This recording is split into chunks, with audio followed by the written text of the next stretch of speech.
At the farmer's market, my neighbor tapped my shoulder and said, "First time I've seen you bring your grandson, what a sweet boy." I stared at her. "I don't have a grandson." She looked past me. "That boy has been following you for 3 stalls now." I turned. A 5-year-old boy with brown hair stood perfectly still watching my face. Before I could speak, he walked straight to me, grabbed my hand and looked up. "Grandpa," he said, "can we go home now? This story won't leave you unchanged. Before we begin, drop a comment for me. Have you ever had to fight for family when others said you shouldn't? Your perspective might be exactly what someone else needs today." Quick note, some details are fictionalized to highlight the lesson, but the message at its heart is what truly matters. I was 63 years old the morning a stranger told me I had a grandson. Saturday mornings followed the same rhythm they had followed for 40 years. Wake at 6, toast and black coffee. Open the shop at 7, even though no one came in before 9. Close at noon. Walk 3 blocks to North Market Farmers Market. Buy tomatoes, onions, whatever vegetables look fresh. Home by 1. The routine was comfortable, predictable mine. I was selecting tomatoes when it happened, pressing each one gently with my thumb, the way a watchmaker tests a spring firm enough to assess gentle enough not to damage. The June morning smelled like wet pavement and fresh bread from the bakery stall. Saturday crowds hadn't thickened yet. A hand landed on my shoulder. I turned to see Lawrence Greer, a 65-year-old retired postal worker, with a habit of patting people like he was still delivering good news along with the mail. We'd been shopping the same Saturday circuit for a decade, nodding to each other near the produce, occasionally commenting on tomato prices or the weather. "First time I've seen you bring your grandson to the market," Lawrence said, grinning past my shoulder. "He's a handsome little guy." I followed his gaze, expecting to see no one. I expected him to laugh and admit the mistake. "I don't have a grandson," I said. Lawrence's smile faltered. "The boy right behind you. He's been following you for 3 stalls." I turned. The boy was maybe 5 years old, brown hair tucked carefully behind both ears, wearing a faded blue shirt and carrying a stuffed rabbit under one arm. He stood 3 feet behind me, perfectly still, except for his eyes which tracked my face with the focused attention I usually reserve for watch mechanisms. We looked at each other for 3 seconds that felt like 3 minutes. Then he stepped forward, reached up and took my hand. His fingers were small and warm and certain. He didn't ask permission. He took my hand like he'd done it 100 times before, like it belonged to him. "Grandpa," he said, "can we go home now?" If you've ever had someone tell you something impossible about your own life, something you should know, but don't you understand the ground shifting under your feet? The market sounds, voices, footsteps. The clink of glass jars faded to static. I stared down at this child who knew me, who called me Grandpa, in a voice that suggested he'd been waiting for this moment. She was late 20s, dark hair pulled back, wearing the slightly frayed professional clothes of someone who worked with children on a government salary. "I'm so sorry," she said, reaching for the boy's other hand. He slipped away at the entrance while I was tying my shoe. The boy didn't let go of me. His grip tightened. I looked past the woman, past the produce stalls, and saw Eleanor. My wife of 40 years stood 3 stalls away, near the flower vendor, completely still. Eleanor, who managed our household finances with the same precision I used for watch repairs. Eleanor, who kept our family calendar, who remembered every birthday and anniversary, who organized our life into neat, predictable squares. She was staring at us. Her face had gone white as bone. She knew. Whatever this was, Eleanor knew. "Atlas," I repeated. The name felt strange in my mouth. The boy looked up at me. "You have the same face as my dad," he said. Not a question, a statement of fact. The tomato I'd been holding fell and rolled across the pavement. I didn't bend to pick it up. I knelt slowly, my knees protesting until I was eye level with this child who claimed to know me. His hand was still in mine. The market noise came back, someone laughing, a vendor calling out prices, the scrape of a cartwheel, but it sounded distant underwater. "What's your name?" I asked, though the woman had already said it. "Atlas," he said. "Atlas Pendleton." Pendleton. My name, my family's name. The name on the shop window, Pendleton Watch Repair, established 1985. "Who's your father?" The words came out rough, like I'd swallowed glass. Atlas tilted his head, studying me with that same intense focus. "My dad's name was Conrad. He said you were very good at fixing broken things." Conrad. 10 weeks ago, Eleanor had told me Conrad died. Pancreatic cancer. Quick and brutal. I'd asked about a funeral. She'd said he'd been cremated already, no service his wishes. I'd asked why he hadn't told me he was sick. She'd said he hadn't wanted to burden anyone. I'd believed her. I looked into the boy's eyes, the same shade of brown. Conrad's had been the same slight downward tilt at the outer corners, the same way of holding my gaze without blinking. I'd seen those eyes once before, 31 years ago, in a delivery room the first time I held my youngest son. The son my wife told me died 10 weeks ago. Except she'd never left a message. I'd asked about it later, confused about why I hadn't gotten word sooner. Eleanor had looked at me strangely and said she'd called the shop, left a voicemail. I'd checked. There was no voicemail. I'd assumed the machine had malfunctioned. Now kneeling on the farmer's market pavement with my dead son's child holding my hand, I understood. There had been no message because Eleanor had never left one. Jennifer guided us to a bench outside the market entrance, her hand on Atlas's shoulder. The boy still held mine. "Your son passed away 10 weeks ago," she said. "Terminal illness. It was very fast at the end. 10 weeks. Conrad had been dead for 10 weeks while I'd fixed watches, eaten breakfast, slept beside a woman who knew and said nothing. He's been in emergency foster care since." Carmela continued, her voice careful and steady.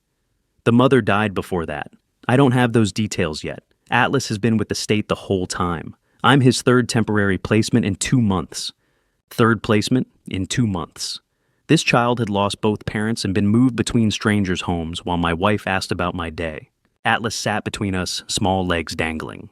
He pulled a stuffed animal from under his arm, gray fabric, floppy ears, one eye loose. I took the rabbit carefully. The fabric was worn thin in places. Someone had restitched one ear with thread that didn't quite match. I turned it over the watchmaker's instinct to examine, to understand. That's when I felt it, something hard sewn into the belly. "Hey, I asked Atlas. He nodded. I found the seam along the back, worked it open with my thumbnail.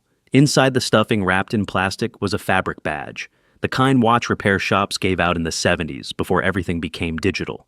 I pulled it free. Pendleton Watch Repair, 412 Franklin Street, Columbus, Ohio. My shop, my address. On the back, in handwriting that made my throat close, were instructions. "Find the man with eyes like your father's. Show him this. He will help you." Conrad's handwriting, shakier than I remembered, but unmistakable. My son had been dying alone in a town 40 minutes north, and he'd spent his final days sewing my address into his child's stuffed animal because he believed, despite everything, despite 22 years of silence, that I would do the right thing. "Your son planned this," Carmela said quietly. "He made sure Atlas could find you." I couldn't speak.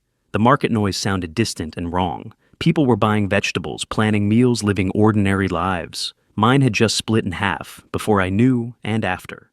I bought Atlas milk from a nearby vendor. Watched him drink in careful sips while Jennifer explained procedures. DNA test, home study, background checks, emergency placement protocols. I heard maybe half of it. When Jennifer's phone rang, I told her I would be in touch. I gave her my shop number and promised to come to the county office Monday morning. Then I drove to my shop instead of going home. The watch repair sat on Franklin Street between a shuttered insurance office and a tax service that only opened January through April. 90 years old, brick-worn, smooth, my name in gold letters on the window. Inside smelled like machine oil and metal. 20 wall clocks ticked in different rhythms. I sat at my workbench surrounded by tools in perfect rows and picked up the phone. Franklin County Child Services answered on the third ring. "This is Arthur Pendleton," I said. "I need to speak to someone about my grandson, Atlas Pendleton." They transferred me twice before I reached Rachel Hoffman, the intake coordinator. She spoke with the same careful neutrality as Carmela, trained to navigate grief and bureaucracy in equal measure. "Yes, Mr. Pendleton," she said. "We have your file here. I'm glad you called.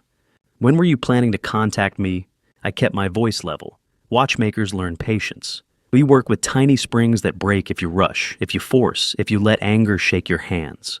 "We notified your wife, Eleanor Pendleton, 7 weeks ago," Rachel said. "She's listed as next of kin on the father's emergency contacts. She signed receipt of notification and stated she would coordinate with other family members internally." 7 weeks. 7 weeks is 49 days, 336 meals, 1,000 small conversations about weather and bills and whose turn it was to take out the trash. 7 Sunday mornings doing the crossword puzzle side by side. 7 Friday nights watching the news while she folded laundry and I read the paper. Why wasn't I contacted directly?" I asked. Rachel's pause was careful. "You weren't listed on Conrad Pendleton's emergency contact form. Your wife was the primary family contact. We followed protocol. Of course, Eleanor was primary, because Conrad and I hadn't spoken in 22 years, because whatever had driven him away had been enough to leave me off the paperwork entirely, but not enough to stop him from sewing my address into his son's only comfort object, not enough to keep him from trusting me in the end with the most important thing he'd ever done. Mr. Pendleton, Rachel's voice pulled me back. We'll need you to come in Monday morning. There's paperwork to start the kinship placement process.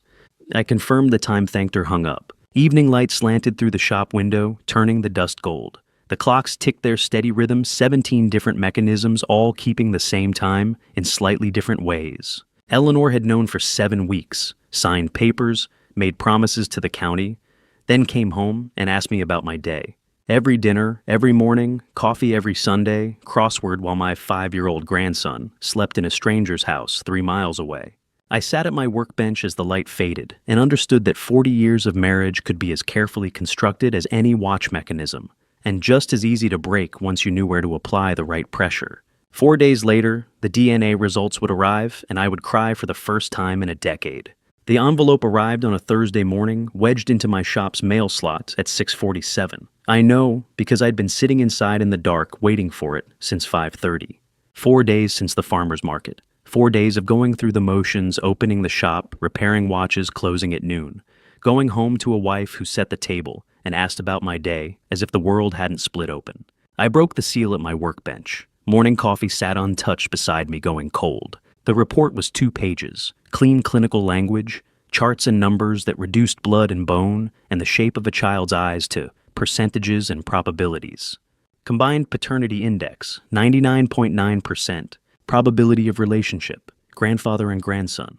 I read it 3 times, then set it down, aligning the edges perfectly with the corner of my workbench.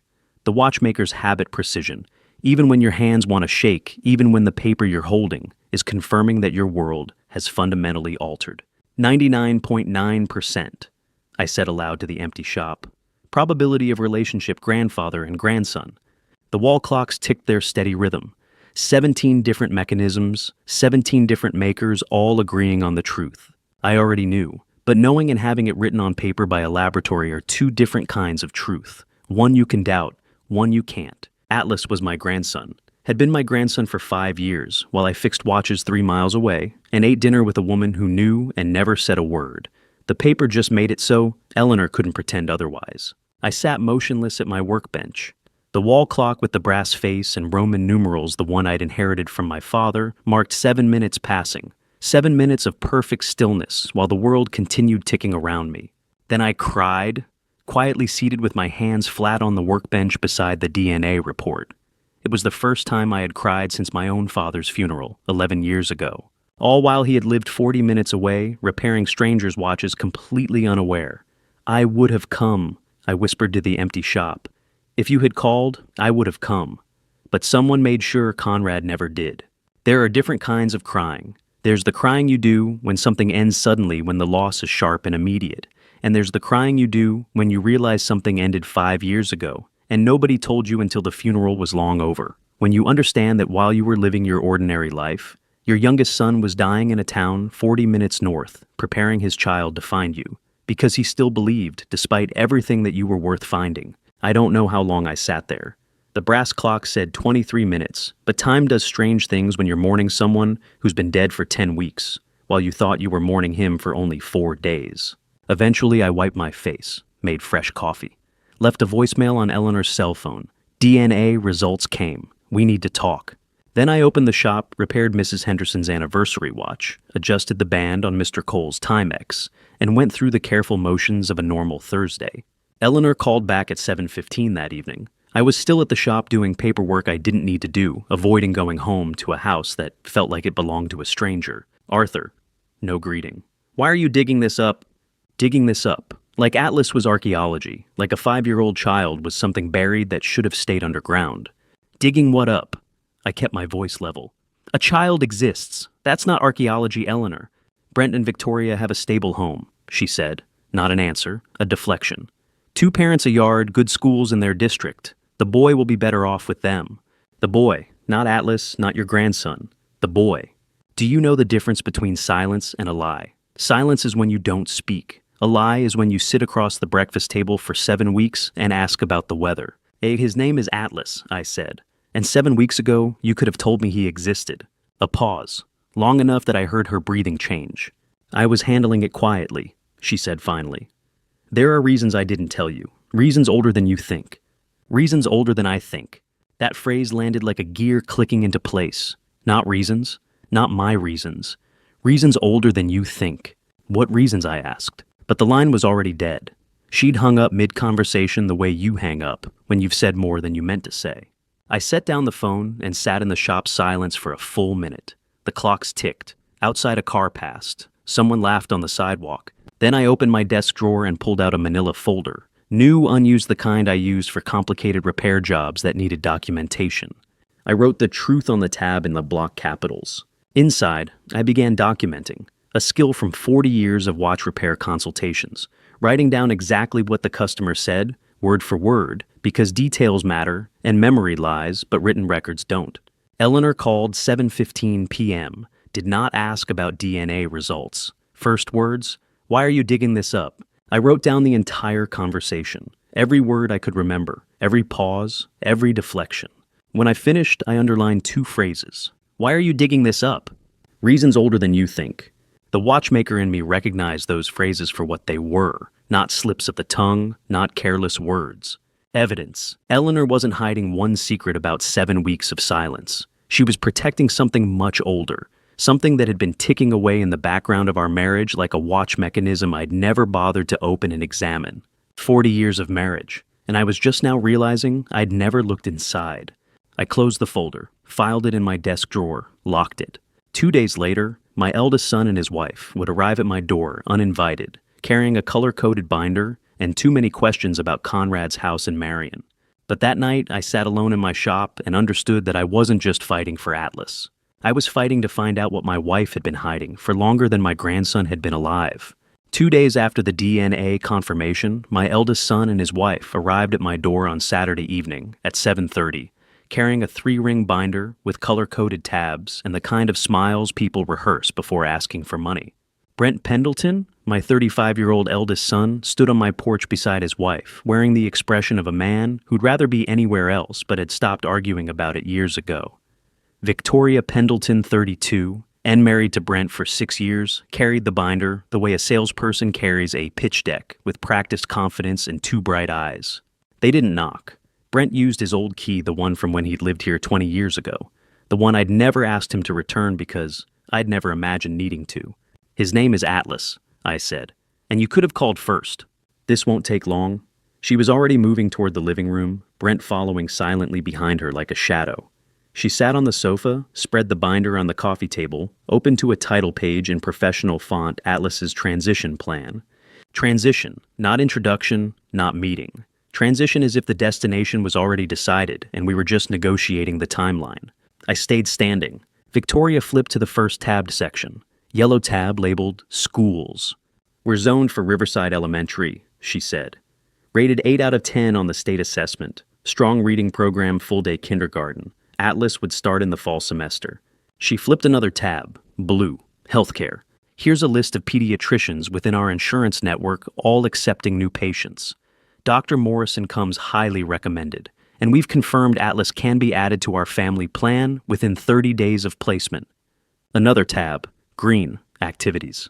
Youth soccer, swimming lessons, library story hour, all within 3 miles of our house. We've mapped the routes. She had maps. Printed maps with highlighted routes and drive times calculated to the minute. If you've ever watched someone give a presentation, they've practiced in a mirror. You know what I mean. The pauses are too perfect, the smile too steady, the voice too smooth to be thinking out loud.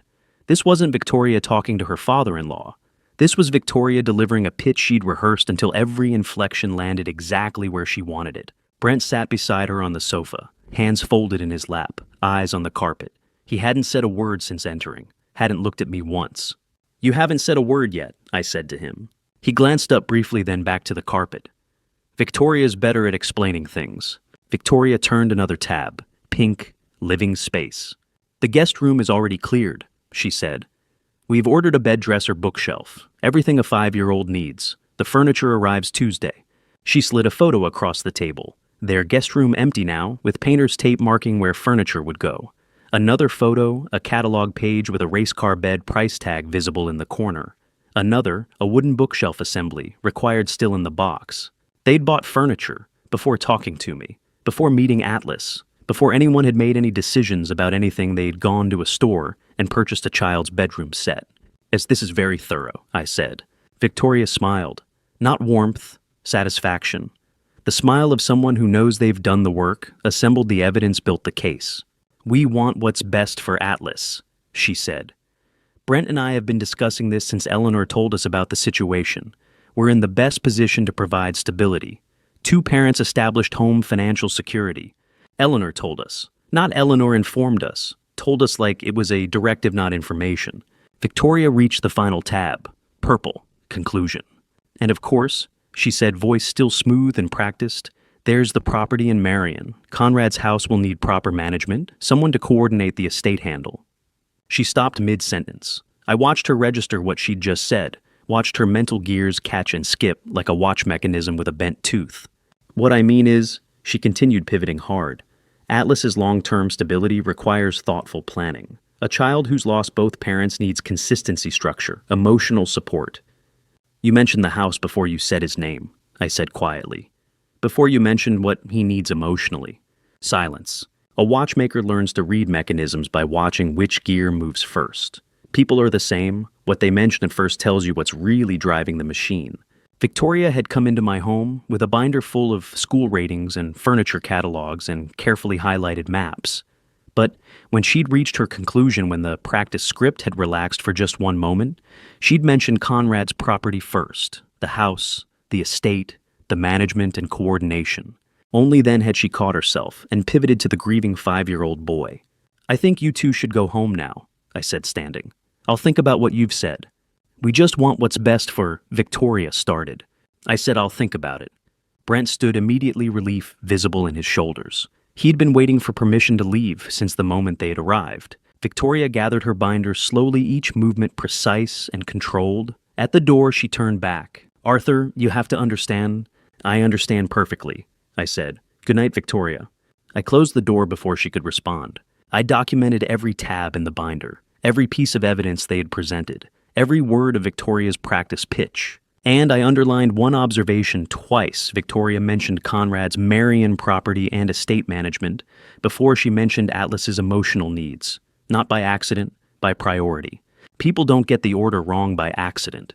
Not when they've practiced their presentation in a mirror. Not when they've color-coded their tabs and printed maps with drive times calculated to the minute. They'd come to my home with a binder full of school ratings and furniture catalogs. But what they really wanted was sitting 40 minutes north in Marion, a paid-off house worth $220,000, and a 5-year-old boy who came with $1,600 a month in survivor benefits until he turned 18. I closed the folder, sat at my desk in the quiet house. That same night, I would open the family financial books Eleanor had managed for 30 years and discover the first number that didn't reconcile. After Victoria and Brent left the Saturday night, I went to the shelf above the television and retrieved the family financial books. Eleanor's domain for 30 years, organized by year, accessible to anyone who bothered to look, which I never had until now. I spread them across my watch shop workbench an hour later, under the bright magnifying lamp I used for repair work. Read them the way I read clock mechanisms, slowly line by line, checking each entry for gears that don't mesh naturally. Eleanor's handwriting filled 30 years of household accounts. Blue ink, careful and controlled. Mortgage payments, utility bills, grocery receipts. Everything documented with the precision of someone who believed that if the numbers balanced, the life balanced too. Except Eleanor hadn't just recorded our household accounts. Checking account at the same bank we'd used for 40 years. 2 recent deposits highlighted in Eleanor's blue ink with small check marks beside them. $1,600, May 5th. $1,600, June 5th. $3,200 total. I pulled out the truth folder, cross-referenced the dates.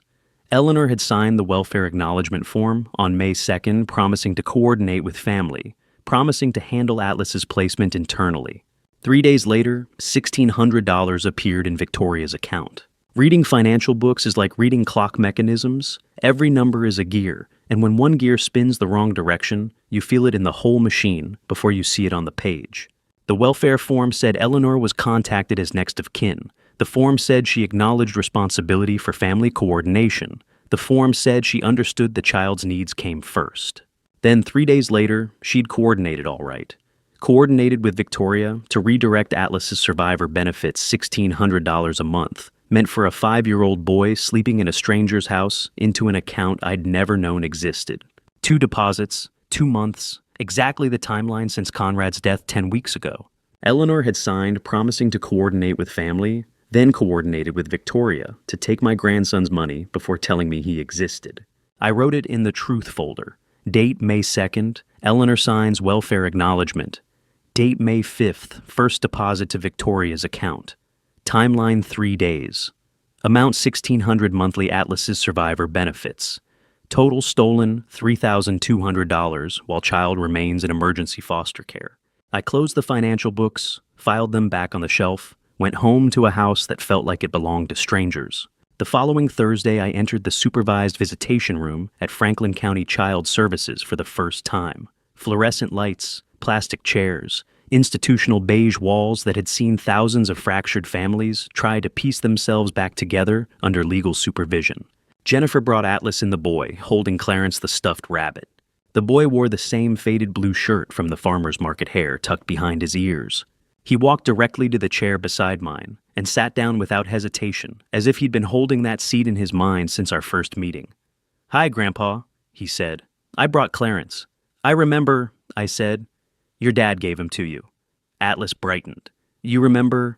How could I forget the stuffed animal had brought him to me? The badge sewn inside had carried my address across 40 minutes and 22 years of silence. Jennifer sat in the corner with a clipboard present, but trying to be invisible, giving us space within the structure of state supervision. Atlas reached into the small opening along Clarence's back seam, the one I'd noticed at the market, and extracted the watch badge. He held it out to me with both small hands, solemn and careful. "My dad said to give you this when I found you," he said. "He said you'd know what it means." I took the badge. Brass tarnish now stamped with letters I'd had made 40 years ago, when the shop was new, and my sons were young, and the future felt like something I could build with patient hands. Pendleton Watch Repair, 412 Franklin Street. I'd given this to Conrad when he was 10 years old. The day I'd taught him to repair his first pocket watch, a simple mechanism with only 8 moving parts perfect for small fingers learning patience. Conrad had worn it on every shirt for years, pinned it to his jacket when he went to college. I had assumed he'd thrown it away when he left at 31, when whatever had driven us apart had seemed too large to cross. But he hadn't thrown it away. He'd carried it for 22 years, then sewn it into his son's only comfort object, with instructions to find the man with eyes like his father's. "I gave this to your father when he was 10 years old," I said, my voice rough. "The day I taught him to repair his first watch." Atlas nodded seriously. "Dad said you have a shop on Franklin Street and you can fix anything, even things that seem too broken." The room went quiet except for the fluorescent lights humming overhead and Jennifer's pen scratching notes on her clipboard. "Your dad said that?" I asked. Atlas nodded again. "All the time. He said Grandpa Arthur can fix anything if you give him enough time and the right tools. There are things a father gives his son that never really leave a brass badge, a name on a shop window, a belief that broken things can be fixed if you're patient enough with the small parts." Conrad had carried those things through 22 years of silence, through terminal illness and single fatherhood and the final weeks of his life, when he'd sewn this badge into gray fabric with shaking hands. He'd died believing I'd rejected him. Eleanor had made sure of that, with 22 years of lies and interference. But he'd planned this moment anyway. My son had trusted me even when he thought I didn't trust him back. I held the badge Conrad carried for 3 decades before passing it to his son with instructions to find me. The brass was warm from Atlas's small hands, worn smooth at the edges from years in Conrad's pocket. Conrad had been building a bridge back to me for 5 years, one careful stitch at a time. And I'd be damned if I'd let Eleanor and Victoria burn it down for $1,600 a month and a house in Marion. I carried 40 years of my wife's lies, up 4 flights of stairs in a manila folder on a Monday morning in early July, and the attorney understood the mechanism in 30 seconds of looking at my diagram. 3 weeks had passed since the farmer's market. 3 weeks of supervised visits with Atlas of documenting every conversation, of building the case piece by methodical piece, the way I'd built watch mechanisms for 4 decades.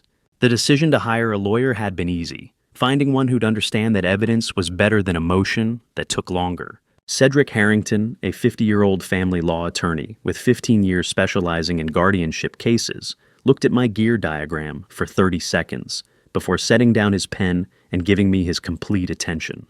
"Mr. Pendleton," he said, "I understand you're seeking guardianship of your grandson. Tell me about the situation." I declined the offered coffee, spread the truth folder across his desk. Instead, 50 pages of documentation, organized with watchmaker precision, financial ledgers, DNA results, welfare acknowledgement forms, bank statements, dates and signatures and numbers that told the story better than I could.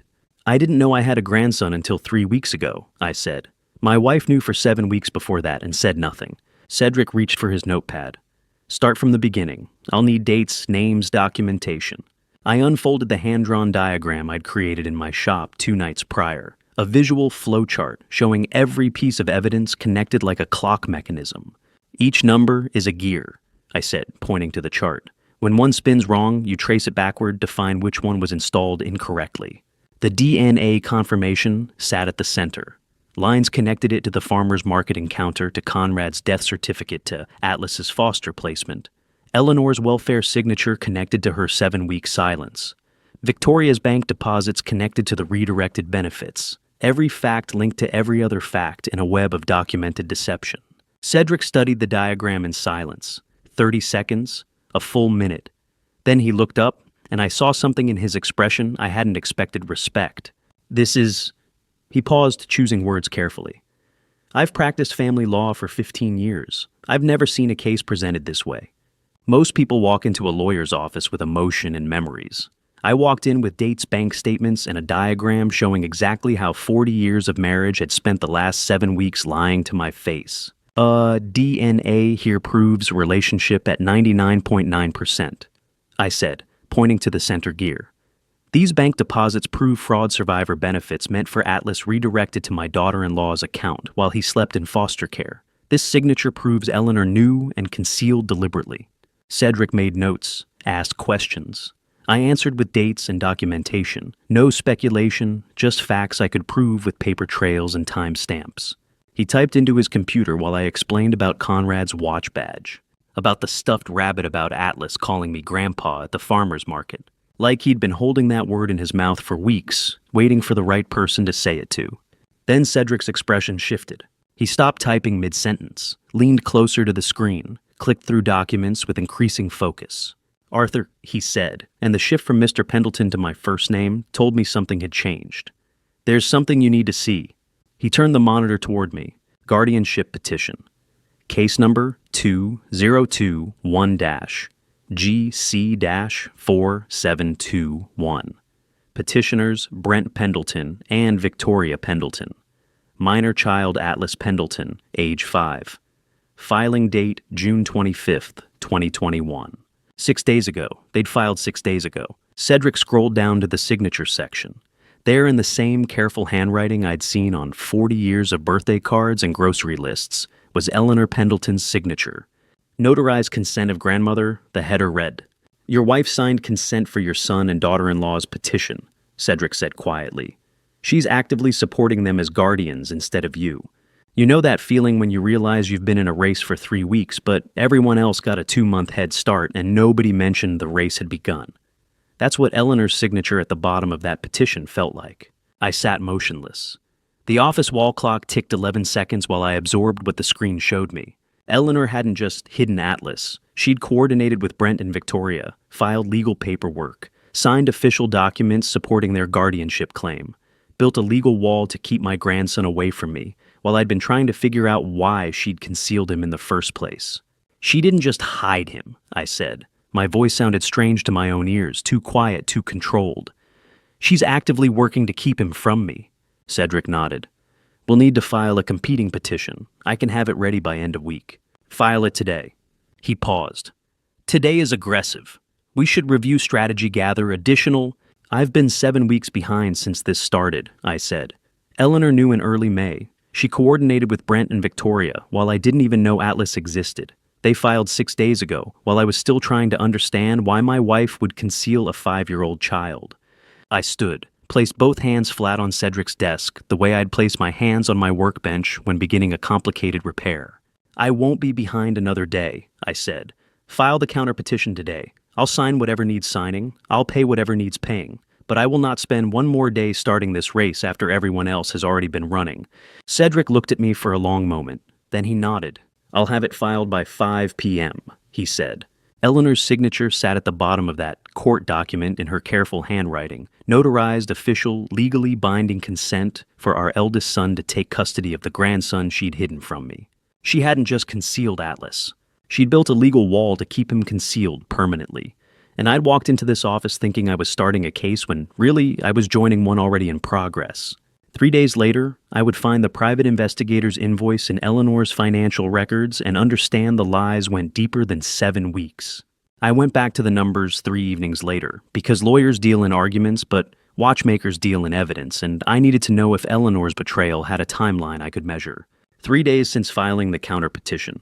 3 days of waiting for the court to schedule a hearing, while Cedric gathered evidence and I gathered the kind of documentation that turns suspicion into proof. Thursday evening, I spread the financial ledgers across my workbench again, reviewed them month by month, looking for patterns I'd missed before.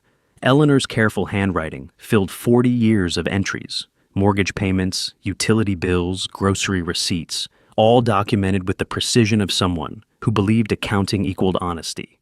I found it in the January 2021 ledger. January 15, 2021, consulting services, $800, Payee Meridian Investigations, LLC. The entry was sandwiched between the gas bill and a payment to the dentist. Barely noticeable except for one thing I'd never heard Eleanor mention Meridian Investigations. Never seen invoices, never saw correspondence. Never knew we'd paid anyone for consulting services of any kind. Consulting services, I said aloud to the empty shop. That's what you call it when you don't want to write what it really is. I opened my laptop, the one I used for business invoices and parts orders, and searched Meridian Investigations, LLC. Their website loaded in 3 seconds. Professional design, discrete logo, services listed in neat columns, surveillance operations, background verification, asset location, family investigations. Not management consulting, not financial services. Private investigators who follow people and document their lives. I cross-referenced the date, January 15, 2021. Conrad died March 20th. Conrad was already dying when Eleanor paid them $800.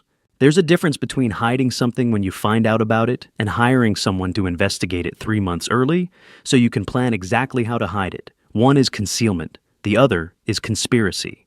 She hired someone to watch my son die, I said to the empty shop. The clocks ticked their agreement. To confirm he had a child, to verify the address in Marion, to document the situation so she'd be ready when the time came. I pulled out a notepad and mapped the sequence. January 15th, 2021. Eleanor pays $800 to private investigator. March 20th, 2021, Conrad dies. May 2nd, 2021, Eleanor signs welfare acknowledgement form. June 14th, 2021, I meet Atlas at the farmer's market. The welfare worker who'd called in May thought they were informing Eleanor about a tragic situation. But Eleanor wasn't being informed. She was creating a documented start date for her lies. Official notification that she could point to later and say, "That's when I found out," while an $800 invoice from 3 months earlier sat hidden in the household ledger, proving she'd known all along. My son was dying 40 minutes north in Marion, and my wife was paying strangers in Columbus to watch him die while documenting the grandson I didn't know existed, so she could be ready with the right lies when the time came. I sat at my workbench and tried to imagine it.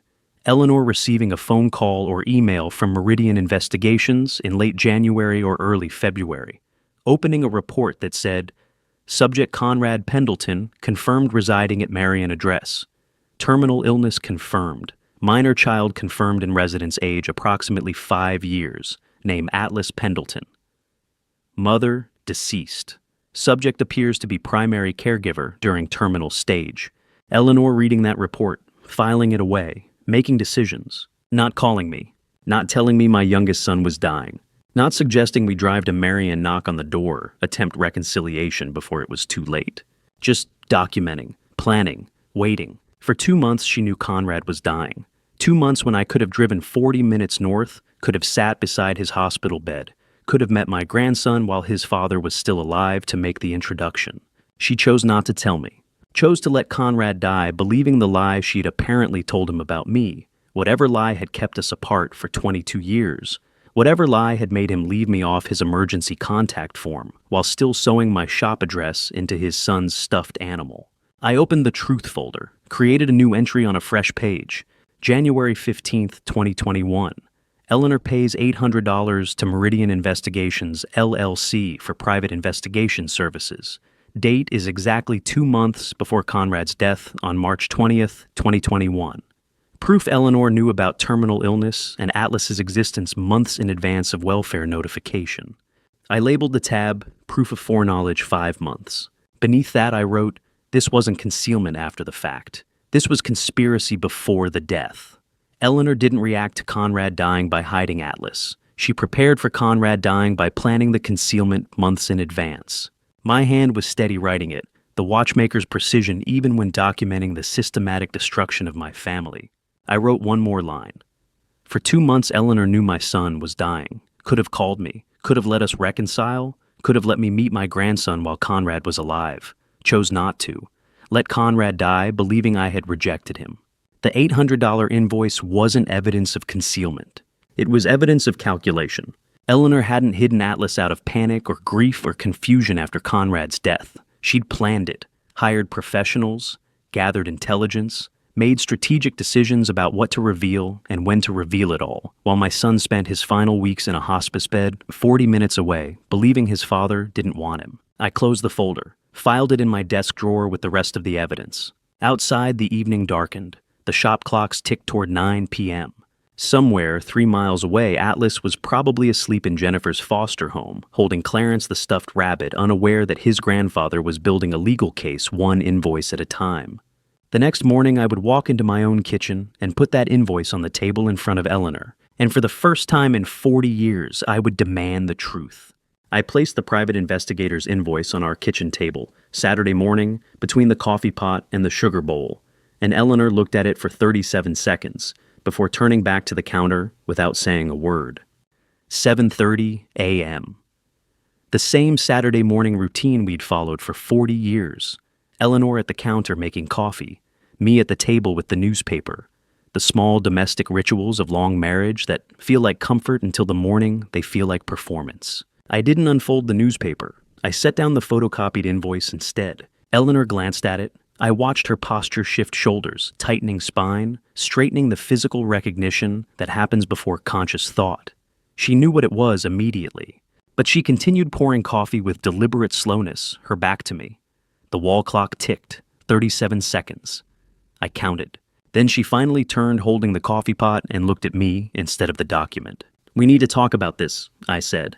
"I'm making coffee," she replied. Another silence, another 10 seconds on the clock. "Meridian Investigations," I said.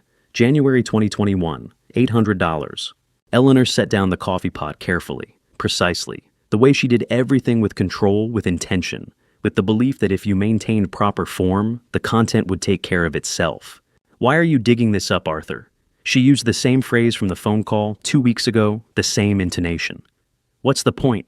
Digging this up, like an $800 payment to spy on our dying son, was something buried that should have stayed underground. "Digging what up?" I kept my voice level. "You paid someone to watch our son while he was dying.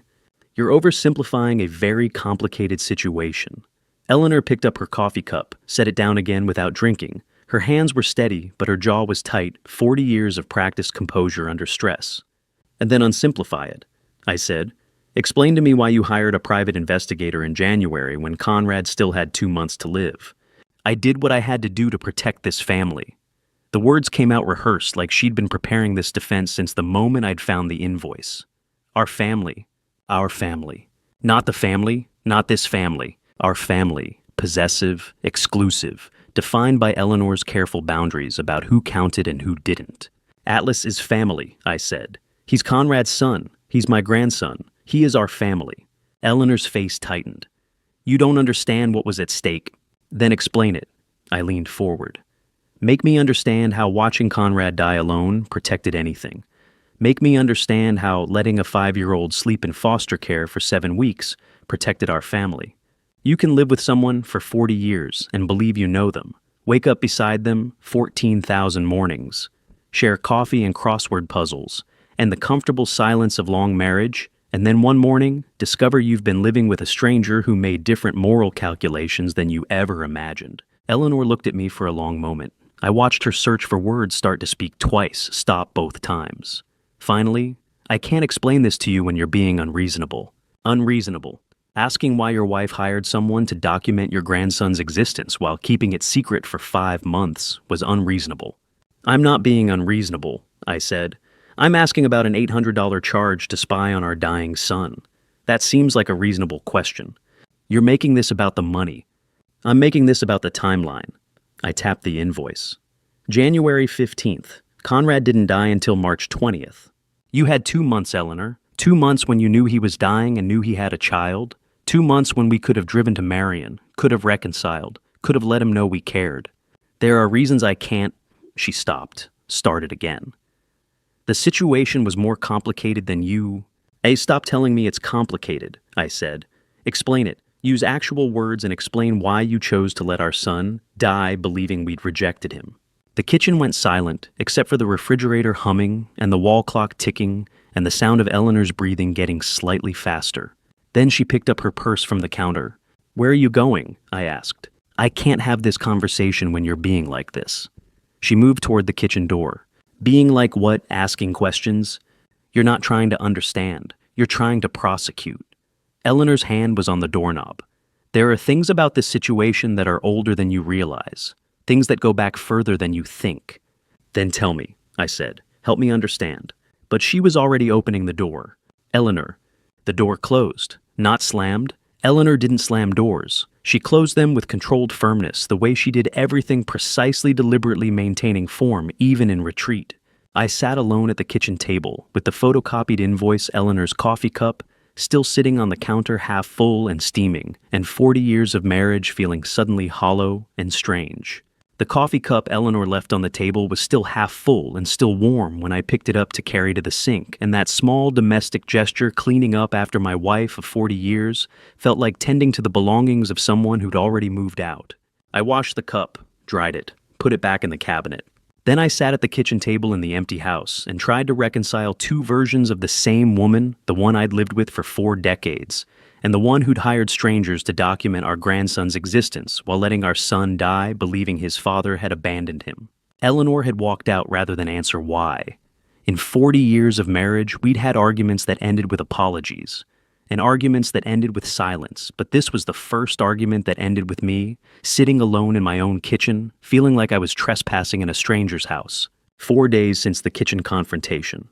4 days of Eleanor sleeping in the guest room, and me sleeping alone in a bed I'd shared with her for 40 years.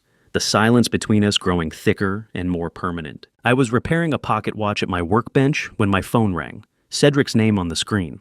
Arthur, he said, and I heard controlled excitement in his voice. I found something. UPS secure mailbox in Marion. Conrad rented it 5 years ago. I set down my tools carefully.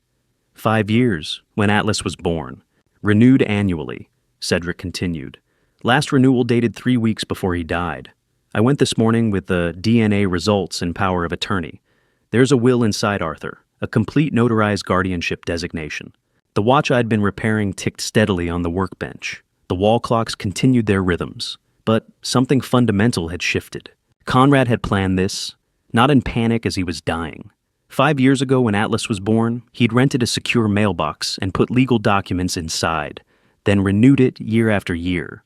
Then 3 weeks before dying, knowing he was dying, he'd paid for another year, just in case it took me longer to find. I drove to Cedric's office, parked on High Street, climbed the 4 flights of stairs I'd climbed 3 weeks ago when this was just a guardianship case, and I hadn't yet understood the depth of Eleanor's planning or Conrad's preparation. Cedric had the documents spread across his desk, clean white pages, professional formatting, the kind of legal work that costs money and requires witnesses, and cannot be dismissed as a dying man's confused last wish. Complete notarized will, Cedric said, gesturing to the papers. Dated 2 months before Conrad's death. Professionally executed with witness signatures. He turned the first page toward me.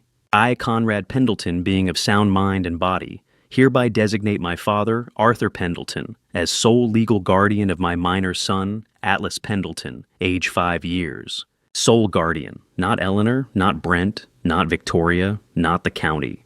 Me. There's an exclusion section, Cedric said quietly. With reasons. When a father dies, he leaves things behind, possessions, debts, memories. When a son dies, he sometimes leaves things forward, plans for children who will need someone, legal documents designating guardians, proof that he trusted you even when he thought you didn't trust him back. It read it, I said. All of it. Cedric pulled the document closer. Eleanor Pendleton is excluded from guardianship consideration, he read.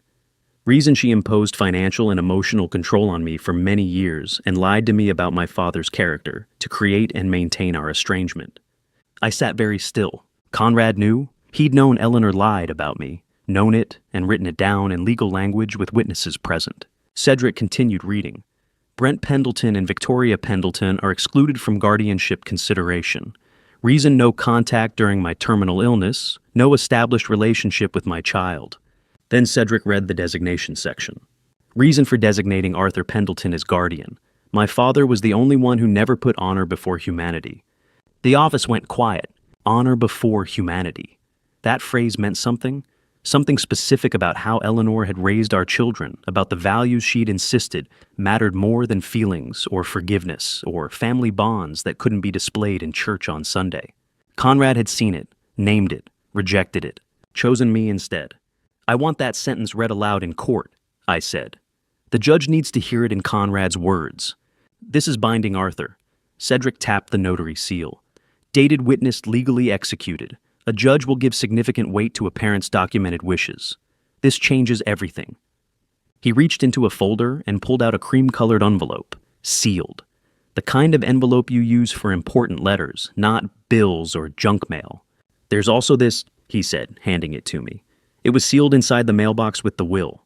I looked at the front. One word, written in Conrad's handwriting, shakier than the watch badge inscription, terminal illness, making the letters slope and waver. But the word itself was clear, a nickname, the one Conrad had used when he was small, climbing onto the tall stool in my shop to watch me repair watches. The name he'd called me from age 4 until he left at 31. Nobody else had ever used that name, not Eleanor, not Brent, not friends or customers or anyone. Just Conrad, and I hadn't heard it spoken in 6 years. If you've ever held a letter from someone who's gone and known that, opening the envelope means hearing their voice one final time.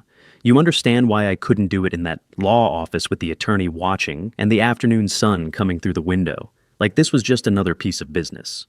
I'll read this later, I said, standing. Alone. I'm not ready for his last words yet. Cedric nodded. Didn't ask to see it, didn't press for information.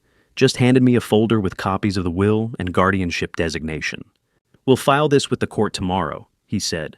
Eleanor's petition supporting Brent and Victoria will be much weaker against Conrad's explicit designation of you.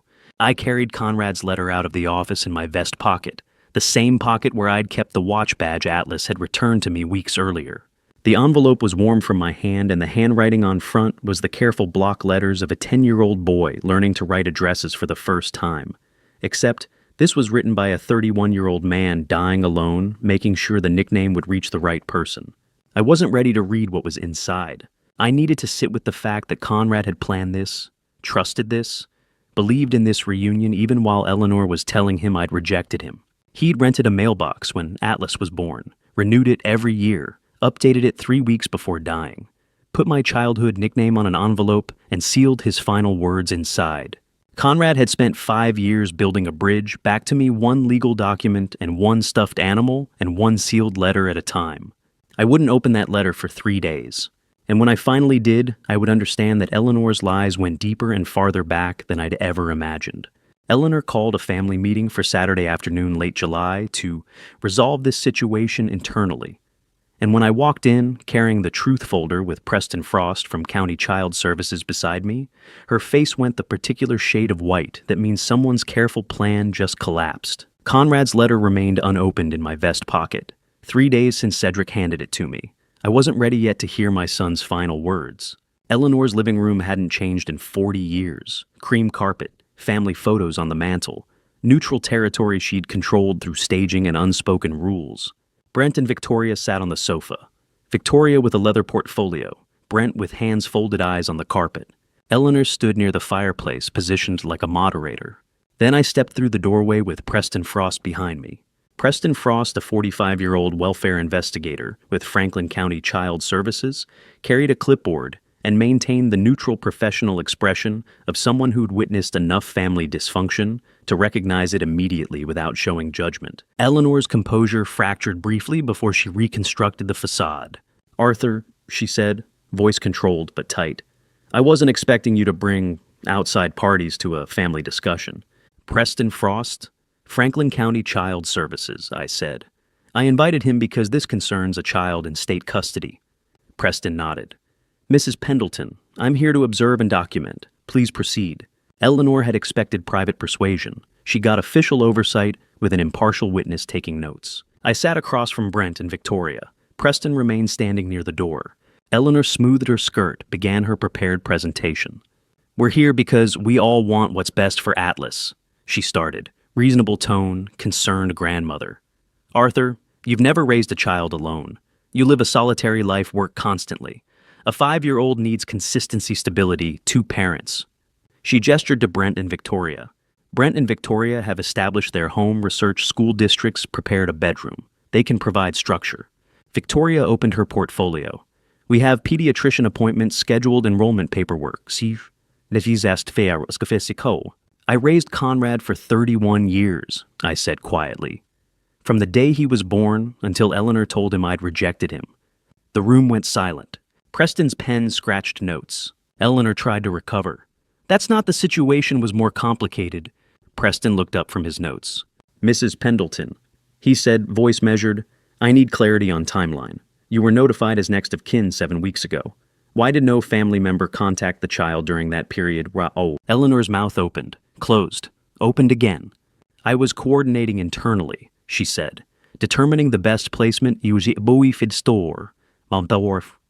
The child was 3 miles from this house in foster care for 7 weeks, Preston said. Not accusatory, persistent. I'm asking why no one visited him, called him, or informed his grandfather of his existence. Some questions answer themselves through the silence they create, not because people don't know the answer, but because saying the answer out loud would require admitting something they've been pretending isn't true. Eleanor looked at Brent.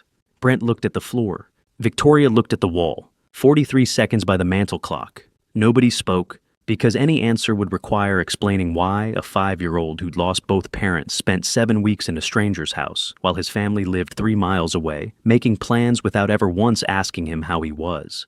Preston made another note. The scratch of his pen was the only sound. "I see," he said.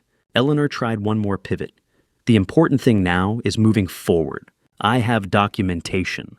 I said, opening the truth folder. "Would you like to see it, Mr. Frost?" Preston stepped forward. I handed him copies: DNA confirmation, welfare acknowledgement with Eleanor's signature, bank statements showing redirected benefits, private investigator invoice. He read in silence, page after page. Finally, he looked up. "Mrs. Pendleton, I'll be including these in my report to the court," he said. "The judge will have questions." Eleanor stood.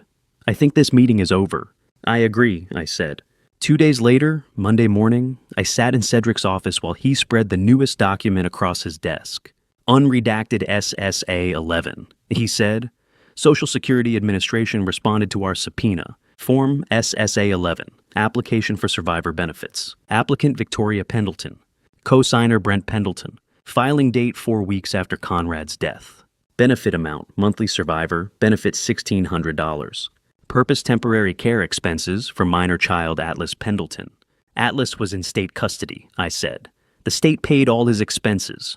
"Exactly." Cedric tapped the form. "They claimed expenses that didn't exist to redirect money they had no legal right to access. That's benefits fraud, Arthur. Federal offense. Fraud always leaves a paper trail because fraudsters need documentation to justify the money. The same forms they file to make theft look legitimate become the evidence that proves it was theft all along. They filed this while Atlas was sleeping in foster care, I said. Claimed temporary care expenses for a child they had never met. And received 2 months of payments before you discovered Atlas existed, Cedric added. The timeline is damning. I thought about Victoria's color-coded binder, the prepared bedroom, the research school districts. All props to justify claiming a child who came with $1,600 a month until age 18 and a paid-off house in Marion. I opened the truth folder and added the SSA-11, Exhibit D, DNA confirmation showing 99.9% relationship. Eleanor's 7-week documented silence. Private investigator invoice proving 5 months foreknowledge. Conrad's notarized will, excluding everyone but me.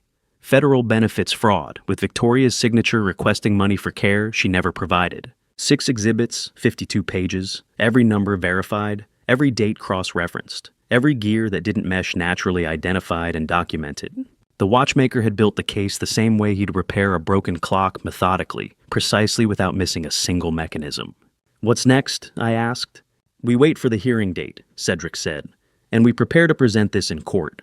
In 3 days, Victoria would call me, directly trying one last negotiation, and I would use the word no for the first time in this entire process."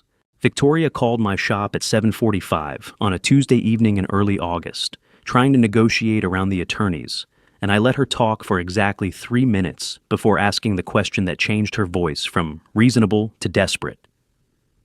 "What do you actually want, Victoria?" 3 days since I'd labeled the SSA-11 fraud documentation as Exhibit D.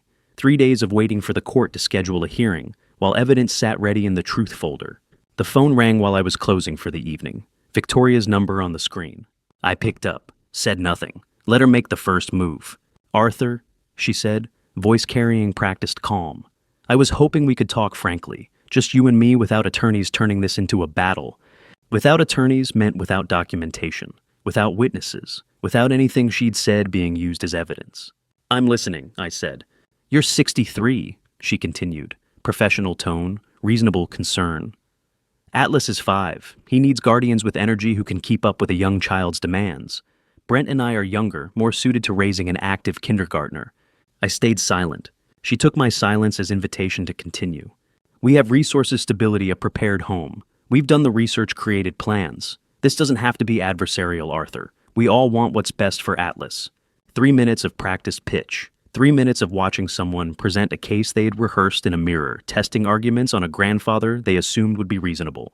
I had been patient for 9 weeks. I could be patient for 3 more minutes.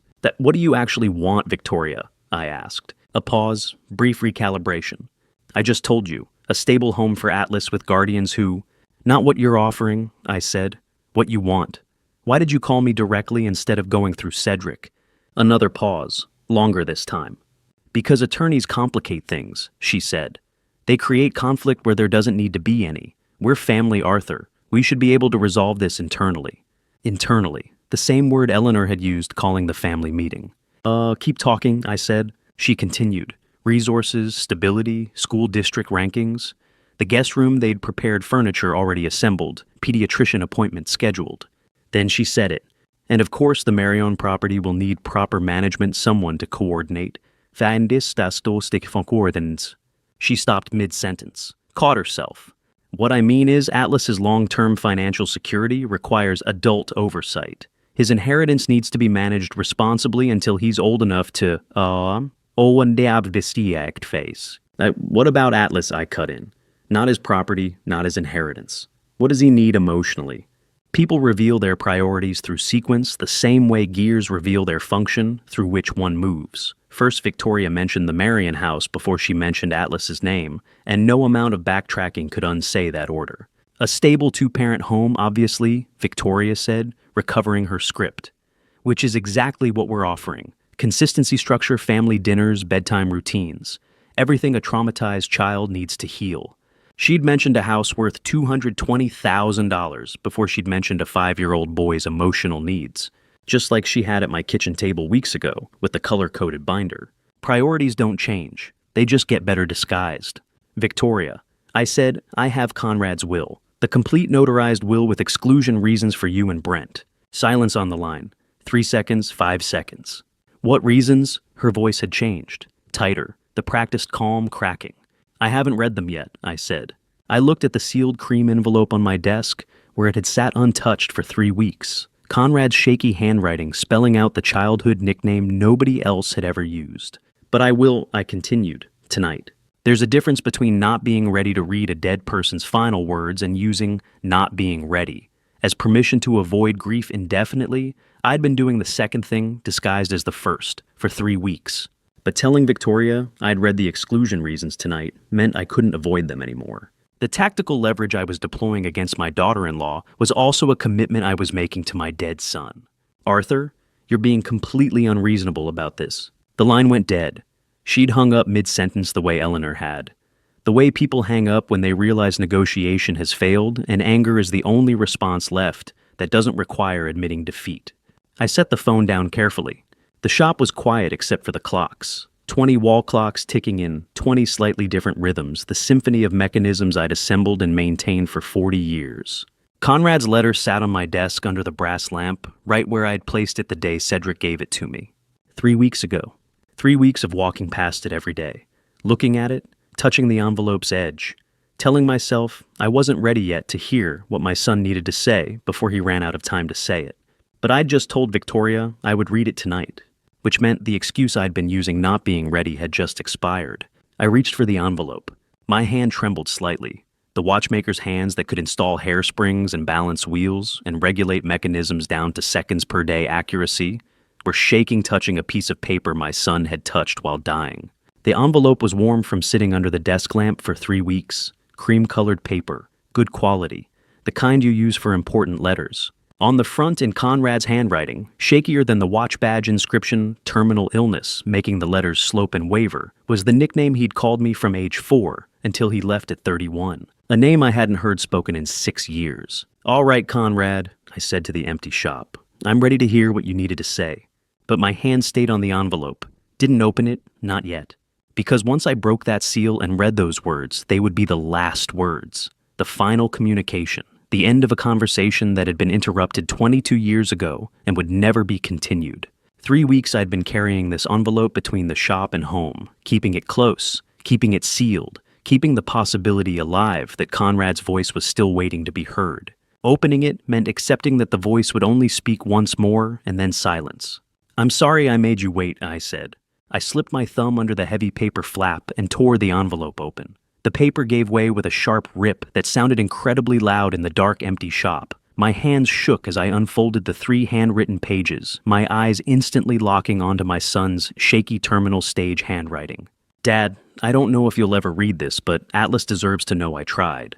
Not addressed to me, addressed to Atlas. A letter from my grandson to find after Conrad was gone, proof that his father had tried to reach the grandfather who didn't know he existed.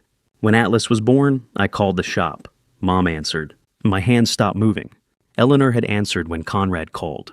She said you knew about the baby and you were ashamed of me. She said you told her that a man who'd throw away his education for a pregnant girlfriend wasn't worth claiming as a son. I'd never said those words, never thought them, never even known Conrad had a girlfriend. Eleanor had invented them, put them in my mouth, delivered them to my son like I'd actually spoken them. I believed her. Conrad's writing continued. God help me, I believed her. I thought you'd rejected me, rejected Atlas, rejected everything I'd become. The paper trembled in my hands. Conrad had called when his son was born, and Eleanor had answered and told him I was ashamed that I'd rejected him, that he wasn't worth claiming. My vision blurred reading the next section. I blinked, realized the shaky letters weren't just from Conrad's illness. The ink had run in places, small spots where the paper had absorbed water. Water stains. Conrad had been crying while he wrote this. I tried calling again 3 years later. Same number. Mom answered again. Said you'd moved on, that you'd closed that chapter. That it was best if I didn't keep trying. He'd tried again. And Eleanor had lied again. Told him I'd moved on, closed the chapter. That it was best if Conrad stopped trying. I stopped calling after that. The letter continued. But I kept your business card in my wallet. The one you gave me when I was 10, the day you taught me to repair my first watch. I looked at it every time I paid for something. 22 years, Dad. I carried it for 22 years. 22 years. My son had carried my business card for 22 years while believing I'd rejected him. Every time he'd opened his wallet, every time he'd paid for groceries or gas or Atlas's clothes, he'd seen my name and thought I didn't want him. I drove through Columbus once in 2015, saw you through the shop window working at your bench. I sat in my car across the street for 20 minutes watching you. Couldn't bring myself to cross the street. What if Mom was right? What if you really didn't want to see me? 2019, 7 years ago. Conrad had been sitting across the street, watching me work, 50 feet away. And I'd never known. I tried to set the letter down. My fingers wouldn't release it. They'd cramped around the pages, knuckles white muscles locked. I had to consciously force each finger to straighten one at a time, like prying open a stuck watch case. The final paragraph waited. I never stopped thinking about you, Dad. I just thought you'd stop thinking about me. If that was wrong, if she lied, tell Atlas his dad loved his grandpa. Tell him I wanted to come home. Tell him I was just too scared to knock on the door. I sat motionless. Every moment I'd spent hating Conrad for abandoning me, Conrad had spent hating himself for believing I'd rejected him first. We'd both been grieving the same loss, blaming ourselves for different reasons, separated by lies Eleanor had told and maintained for 22 years. 2 phone calls, 2 lies, enough to keep father and son apart for 2 decades. Something slipped from between the pages, a photograph small and worn. I picked it up carefully. Conrad holding an infant. The baby, maybe 2 months old, wrapped in a blue blanket. Conrad looking down at his son with the same terrified love I'd felt the first time I'd held Conrad. The photo's edges were worn soft from handling, corners bent from years in a wallet. Conrad had carried this too, the business card and this photo side by side. Reminders of the family he'd lost, the father who he thought didn't want him, the son who would never meet his grandfather. I looked at the photo again, studied it closer. Conrad standing in a small living room, Atlas in his arms. Behind them, barely visible, a wall with something hanging on it. I squinted, brought the photo closer to the lamp. A picture frame on the wall behind Conrad. Small, the image inside too blurry to make out clearly. But the frame itself, I recognized the frame. Brass corners, beveled edge. Distinctive because I'd made it myself, in the shop 30 years ago, cut and soldered the brass corners as a birthday gift. I'd given that frame to Conrad when he turned 16. With a photo inside it, a photo of Conrad at age 10, sitting on the high stool in my shop, wearing the brass watch badge, grinning at the camera. That photo had been missing from Conrad's room when he left at 31. I'd assumed he'd thrown it away. But he hadn't thrown it away. He'd taken it with him, hung it on his wall, kept it there while raising Atlas alone. Eleanor had told Conrad I was ashamed of him, that I'd rejected him, that he wasn't worth claiming as my son. And Conrad had hung a photo of himself as a child in my shop on his living room wall anyway. I haven't slept in 36 hours, but Conrad's words, "I never stopped thinking about you," looped through my mind as I climbed the stairs to Cedric Harrington's office with the letter clutched in my fist. The morning sun cuts through the 3rd-floor windows of the converted brownstone, illuminating dust motes that drift like the fragments of my understanding of the past 5 years. Cedric's secretary waves me through without a word. She's seen enough desperate clients to recognize urgency.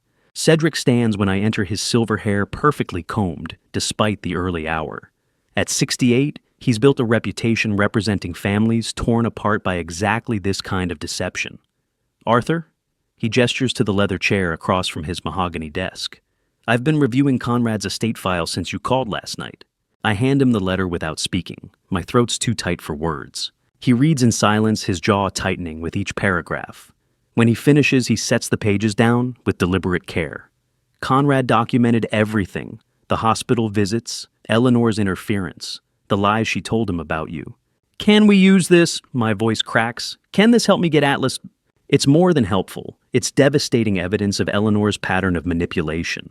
Cedric opens a file folder, extracting several typed pages. "But there's something you need to hear first. Conrad's formal will. He had me draft it 6 weeks before he died, and he was very specific about his reasoning." Arthur's hands shake holding the will, the last document Conrad signed, before cancer stole his ability to write his own name. "I, Conrad Alexander Pendleton, being of sound mind and body, do hereby designate the following distribution of my estate. To my father, Arthur Pendleton, whom I now understand, was the only person who never put honor before humanity.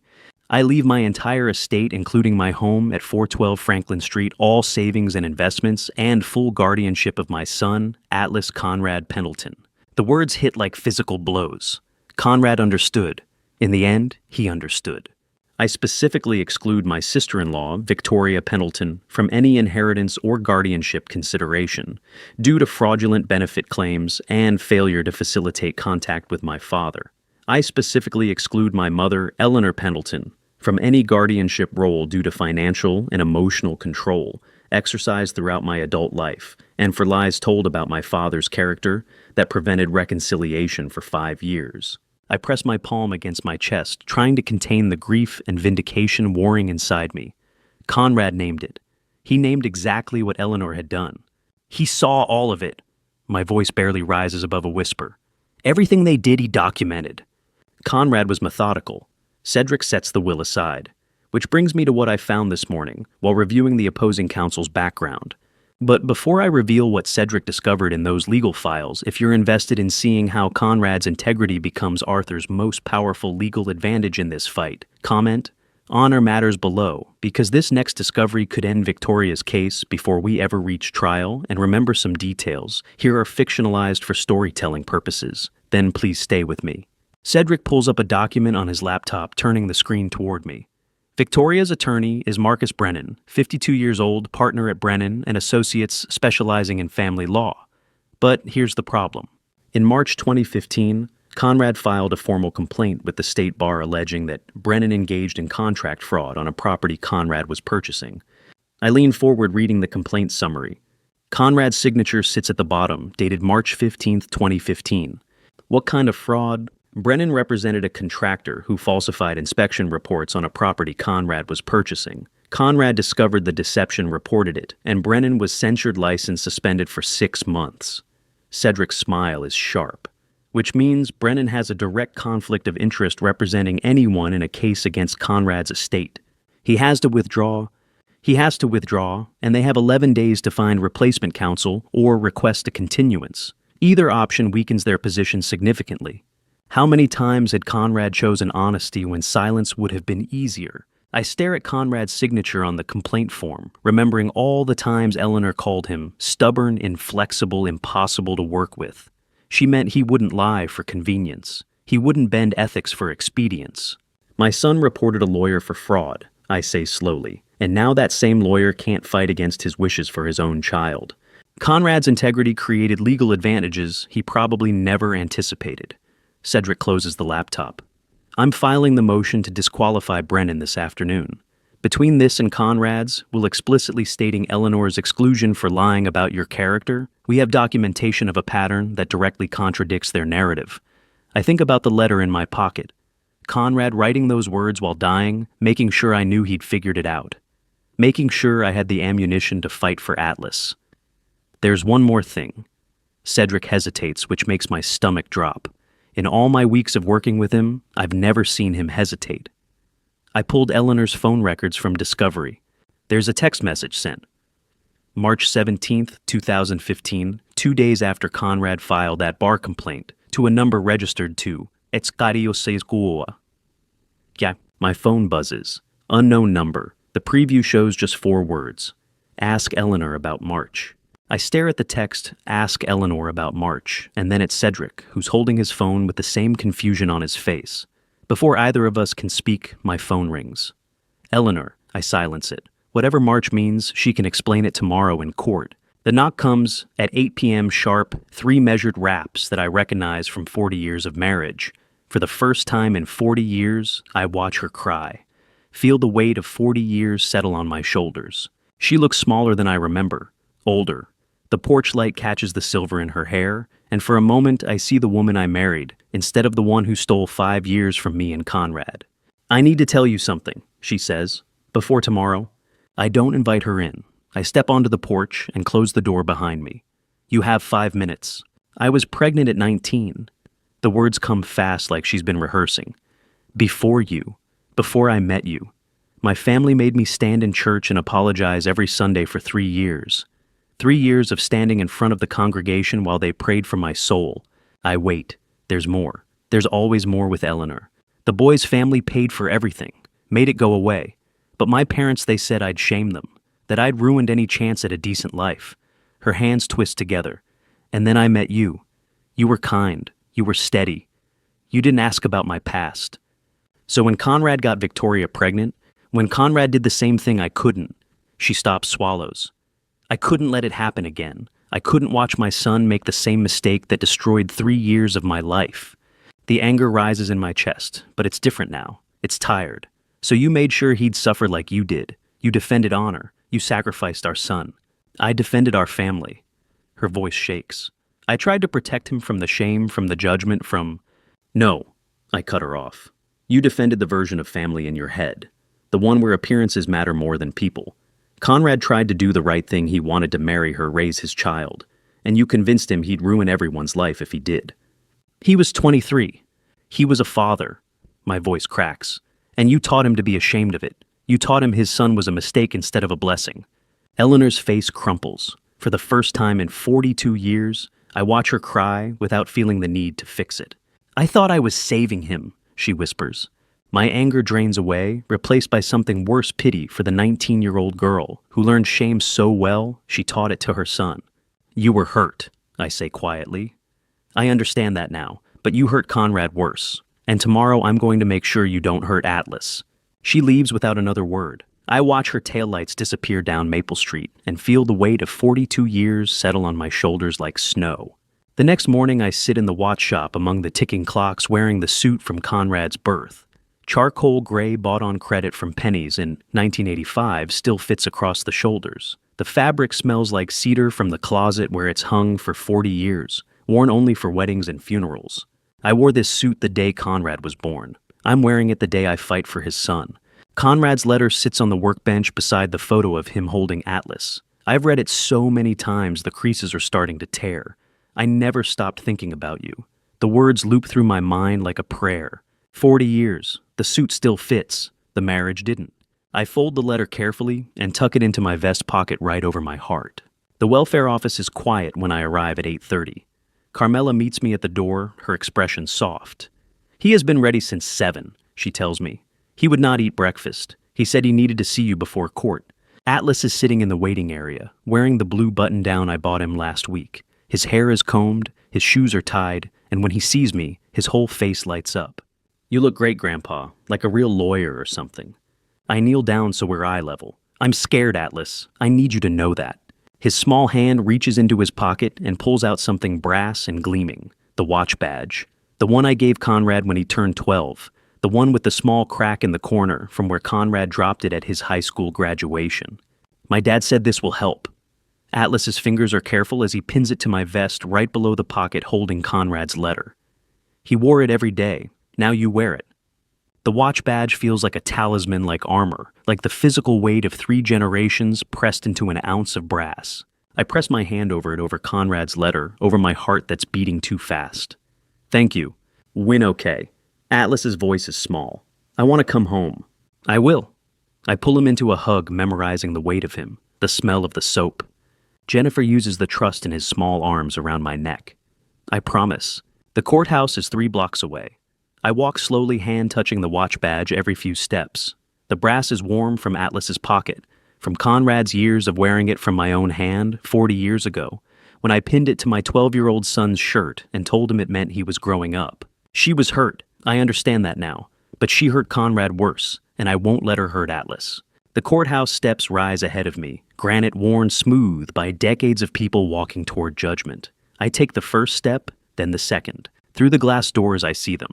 Eleanor flanked by Brent and Victoria, all 3 in dark suits like they're attending a funeral. But standing beside Eleanor is a woman I don't recognize, mid-40s red suit, sharp as a knife, carrying a briefcase thick enough to be full of surprises. Eleanor found replacement counsel overnight. The woman in red is already smiling. The woman in red is already inside when I push through the glass doors. She's younger than Cedric, mid-40s maybe, with the kind of sharp smile that comes from winning cases other lawyers lose. The bailiff's voice cuts through the courtroom like a blade. All rise for the Honorable Judge Carolyn Sinclair. I stand with my hand pressed against the watch badge pinned over my heart. Judge Sinclair enters from the side door, mid-50s silver hair, pulled back tight, black robe moving like water. She's been on the Franklin County bench for 12 years, and Cedric told me she has a reputation for cutting through pretense faster than most lawyers can build it. She settles into her chair and surveys the courtroom with eyes that miss nothing. We'll address the preliminary motion first. Her voice is crisp, efficient. Mr. Harrington, you've filed a conflict of interest motion regarding opposing counsel. Cedric stands and I watch him lay out the evidence with surgical precision. Marcus Brennan's name on the letterhead. The documented fraud. The 6-month suspension, that's a matter of public record. Your Honor, Cedric says quietly, Conrad Pendleton reported fraud while raising a terminally ill child alone. His integrity speaks from the grave. Judge Sinclair reads the complaint in silence. When she looks up, her expression hasn't changed, but something in the courtroom shifts. Mr. Brennan, the complaint filed by the decedent against you in 2019 was substantiated. You are ordered to withdraw effective immediately. Brennan, a man I barely noticed sitting at Eleanor's table, gathers his papers without a word. His face is red, but he knows better than to argue. Conrad did this. Conrad reported fraud when it would have been easier to stay silent, and now that choice is protecting Atlas from beyond the grave. Noted, Mr. Harrington. Judge Sinclair turns to Eleanor's side of the courtroom. Mrs. Pendleton, do you have replacement counsel or be... It was in the woman in red stands with practiced grace. Diane Mercer for the respondents, Your Honor. I was retained late yesterday evening. So that's her name, Diane Mercer. I watch Eleanor lean close to whisper something, and Mercer nods once sharp and certain. You have 20 minutes to review the file, Ms. Mercer. We'll proceed at 9:30. Judge Sinclair glances at the clock. Bailiff, brief recess. The courtroom empties into the hallway. I stay seated, hands still on the watch badge, while Cedric steps outside to make calls. Through the open door, I hear Eleanor's voice low and controlled feeding instructions to her new attorney like she's programming a weapon. He's lived alone for 40 years. He doesn't know children. I close my eyes and feel the weight of Conrad's letter in my vest pocket. When we reconvene, Mercer stands for her opening statement. She's polished smooth in the way expensive lawyers are. Like every word has been rehearsed in front of a mirror until it looks spontaneous. Your Honor, this case concerns the welfare of a 5-year-old child who has already lost his father. The question before this court is simple. Who can provide Atlas Pendleton with stability, structure, and the resources necessary for a healthy childhood? She turns slightly and I know what's coming before she says it. Arthur Pendleton is a 63-year-old man living alone who has never been responsible for others beyond his failed watch repair business. Failed. The word lands like a slap. He didn't raise his son past age 31. He has no experience with modern children, no understanding of current educational standards, no network of support. He is driven by guilt, not capability. How many midnight fevers, how many scraped knees, how many school plays did Never Responsible cover? My fingers tighten on the watch badge. 31 years. I raised Conrad from the moment the nurse put him in my arms, red-faced and screaming, until the day he moved into his own apartment at 22. I taught him to tie his shoes, to ride a bike, to change a tire, to read a blueprint, to apologize when he was wrong. I sat through parent-teacher conferences and school concerts and baseball games, where he spent most of the time in the outfield picking dandelions. 31 years of packed lunches and homework checks and bedtime stories and teaching him that being a man meant showing up even when it was hard. Never responsible for others. In contrast, Mercer continues, Eleanor Pendleton offers a stable 2-parent household with established routines, educational resources, and family connections. She and her husband have the time, means, and commitment to provide Atlas with everything his grandfather cannot. I look across the courtroom at Eleanor. She's watching me with an expression I can't parse: triumph, maybe, or regret, or fear that I'll say the quiet part out loud, that she's the reason I'm alone, that she spent 5 years systematically destroying my relationship with my son, so that now she can stand in court and weaponize the isolation she created. Brent sits beside her, stiff and silent. Victoria's on his other side, eyes down, hands folded. They look like they're at a funeral instead of a trial. The watch badge against my chest feels heavier. Conrad wore this, trusted this, saved this for Atlas to give back. I think about Eleanor's confession on the porch last night, the shame she carried from 19, the 3 years of standing in church while strangers prayed for her soul. I understand her pain. I do. But understanding doesn't mean forgiving, and it sure as hell doesn't mean letting her do to Atlas what she did to Conrad. She told them I'm alone. I think watching Eleanor whisper something else to Mercer. She didn't mention she's the reason why. 40 years of marriage. She knows every weak point, every scar, every place I'm vulnerable, and she's aiming for them all. Mercer is still talking something about modern parenting standards and age-appropriate boundaries when Judge Sinclair holds up one hand. Ms. Mercer, I'm looking at the case file. The judge's voice cuts through the courtroom like glass. It says here, Mr. Pendleton raised his son as primary caregiver for 31 years while running a business. My breath catches.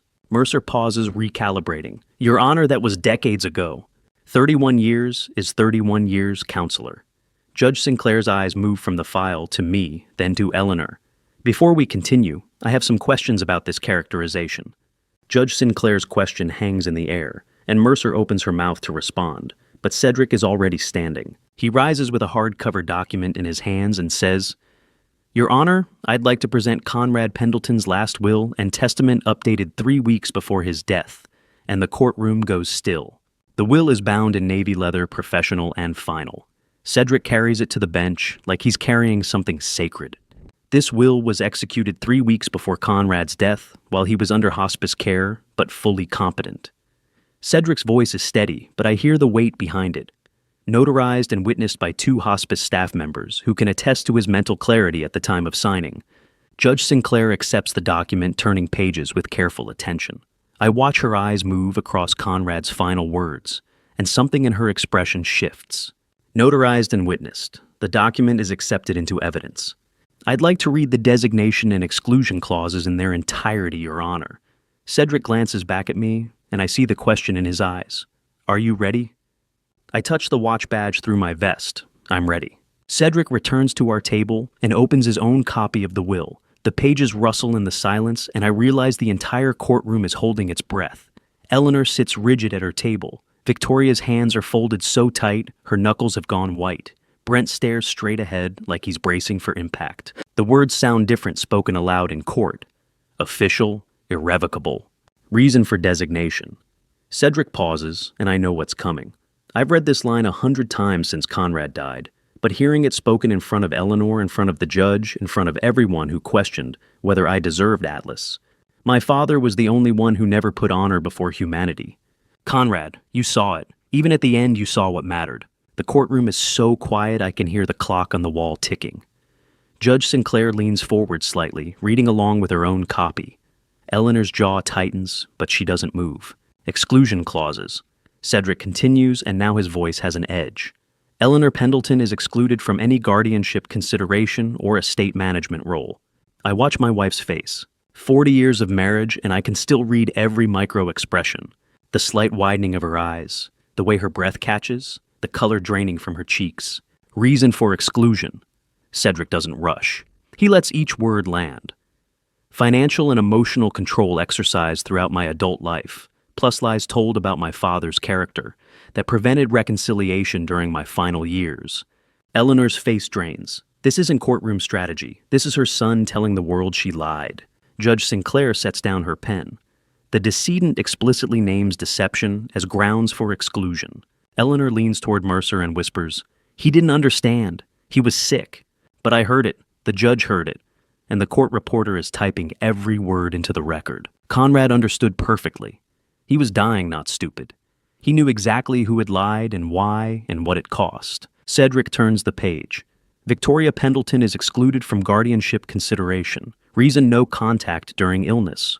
Victoria's head drops. She's staring at the table now, at her folded hands, at anything except the front of the courtroom, where her brother's final judgment is being read into the legal record. Brent Pendleton is excluded from guardianship consideration. Reason: no contact during illness. Brent turns to the window. His profile is stone, but I see the muscle working in his jaw. 4 words. Conrad used 4 words to summarize his half-sibling's entire relationship with him during the worst year of his life. No contact during illness. They didn't call, didn't visit, didn't send cards or flowers or acknowledgement that their brother was dying 3 miles away in a hospice bed. And Conrad noticed. He counted the silence. Harry Judge Sinclair. Cedric says quietly, 4 words, clear and unambiguous. I can read counselor. But there's no rebuke in her tone. She's looking at Eleanor and her adult children like she's seeing them for the first time. The words hang in the courtroom like a verdict from beyond the grave. Conrad choosing sides in a war he didn't start. Cedric closes the will, but doesn't sit down. I'll read that designation reason once more for the record, Your Honor. Conrad Pendleton's own words written 3 weeks before his death. My father was the only one who never put honor before humanity. Honor before humanity. That's what Eleanor taught. That's what she believed, what she defended, what she used to justify every lie and manipulation. Appearances matter. Reputation matters. What will people think matters more than what people feel? And Conrad chose me because I never learned the lesson. I chose humanity. I chose my grandson over my pride. I chose Conrad's memory over Eleanor's version of family. I chose Atlas's future over my comfort. The courtroom falls silent. Eleanor sits, rigid face, carefully blank, but her hands are shaking. Victoria hasn't looked up from the table. Brent is still staring out the window, like if he looks hard enough he can see through the glass to some other version of this moment. Judge Sinclair lets the silence stretch. Then she looks directly at Diane Mercer. Ms. Mercer, your opening statement characterized Mr. Pendleton as irresponsible and incompetent. The decedent's own words written while dying, witnessed, notarized, and legally binding, contradict that assessment. Mercer stands her face tight. Your Honor, with respect, a father's emotional attachment doesn't necessarily reflect. Stop. Judge Sinclair's voice cuts like a knife. This isn't emotional attachment. This is a dying man making a legal designation after explicitly excluding his mother for lying about his father's character. I want to know how you plan to argue that Mrs. Pendleton should raise this child when her own son condemned her deception in his final testament. Mercer opens her mouth, closes it, looks at Eleanor. Eleanor stares straight ahead, and I realize I'm watching her entire legal strategy collapse in real time. The judge is waiting, the courtroom is waiting, and for the first time since this started, Eleanor has no answer. Mercer is still standing mouth open, searching for words that won't come. Eleanor stares straight ahead like she's carved from stone. Cedric doesn't wait for an answer. He places a single sheet of paper on the document projector, Form SSA, 11 Social Security Survivor Benefits Application, and Victoria's face goes white before he says a word. Benefits approved.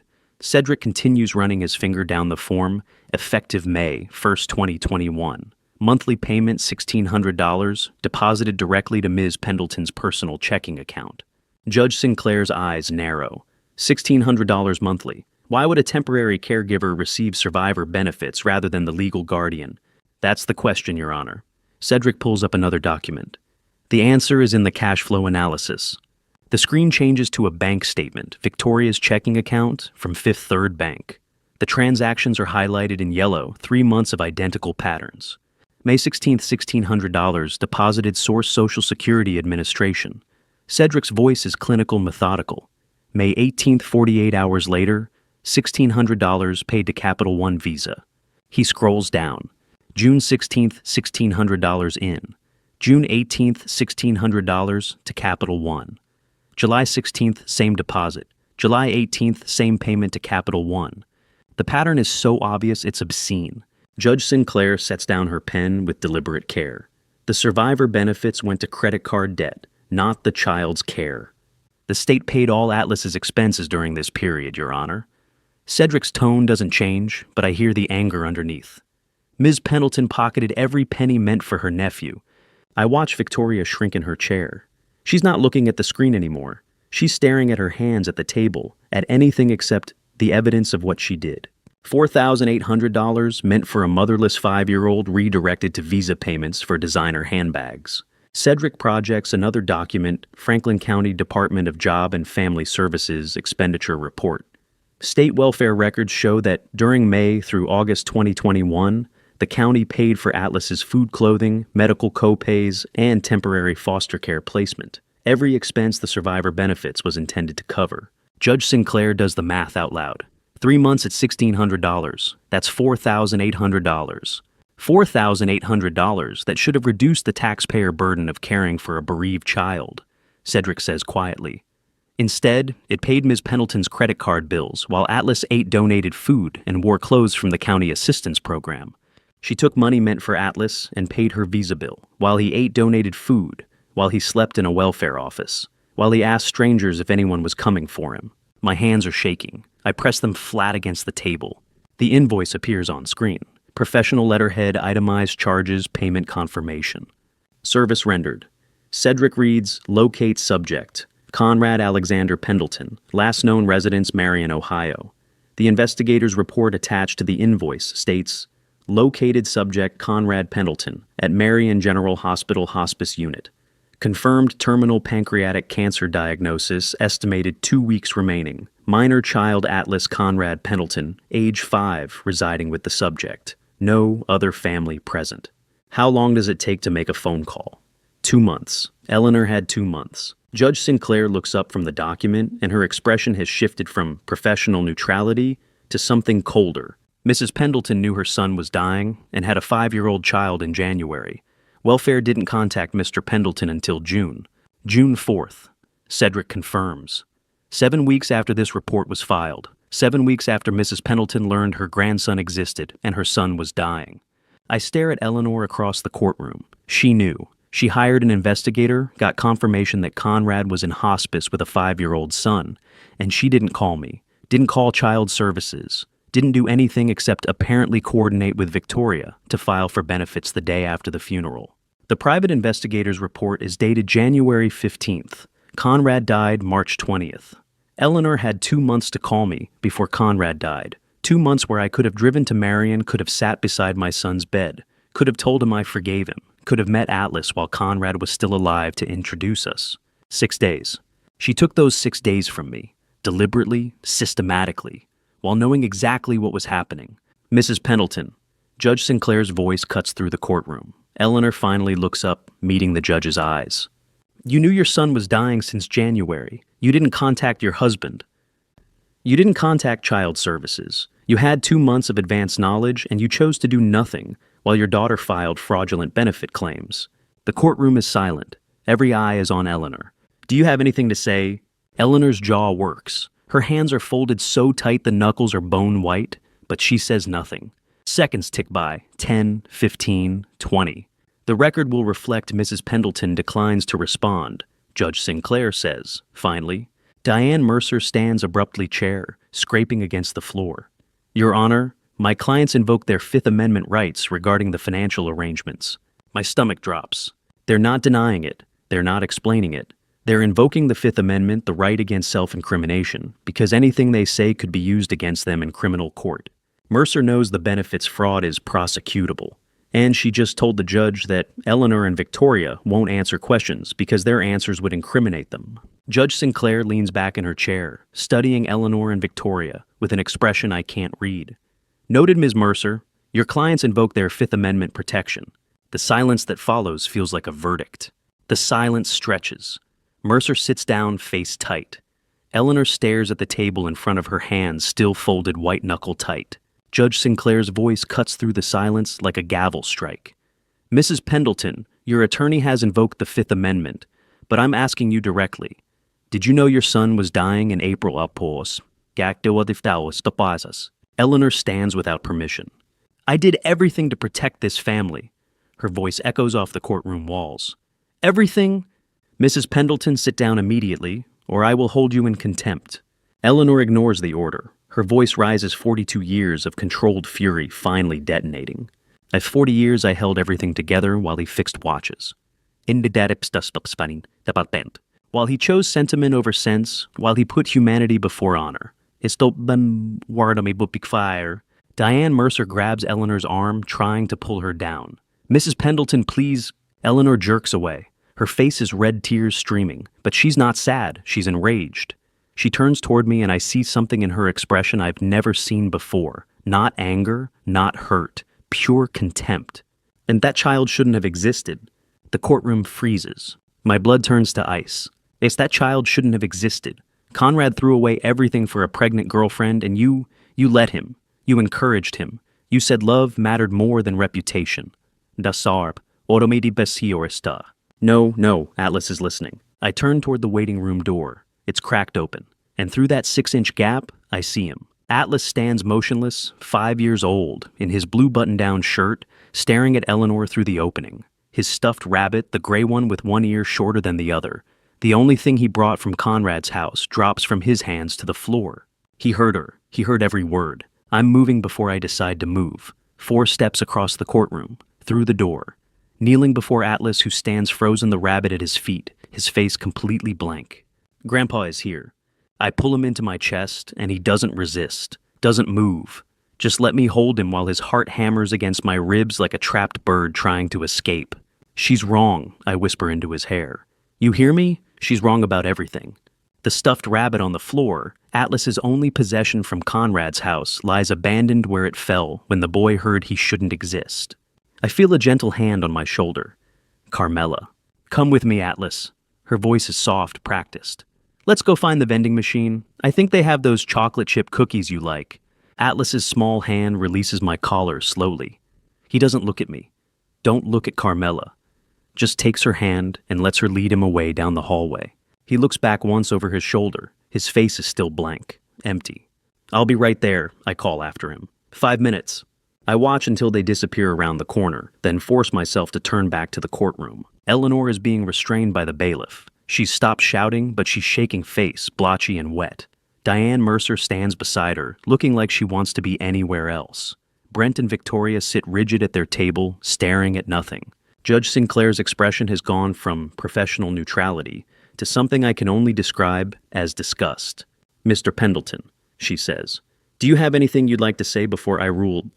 I walk to the front of the courtroom. I'm not holding papers, not holding Conrad's letter, or the will, or any of the 52 pages of evidence Cedric compiled. Just standing there in my 40-year-old suit with the watch badge pinned over my heart. I'm a watchmaker, I say quietly. I repair broken things with patience and clean hands. That's all I've ever done. My hands, watchmaker's hands, steady for 40 years, shake as I speak, because some repairs require breaking yourself open first. I have 52 pages of evidence proving I'm the only person in this room with no financial motive, no fraud allegations, no lies documented in legal filings, just a grandfather who wants to raise his grandson the way his son wanted. I look at Eleanor. She won't meet my eyes. My son died alone because of a lie. I will not let my grandson grow up with a second lie. Judge Sinclair nods once. Thank you, Mr. Pendleton. Please sit. She takes exactly 10 seconds to review the documents in front of her. Then she looks up. I hereby grant temporary guardianship of Atlas Conrad Pendleton to Arthur Pendleton, effective immediately. The estate is frozen pending investigation.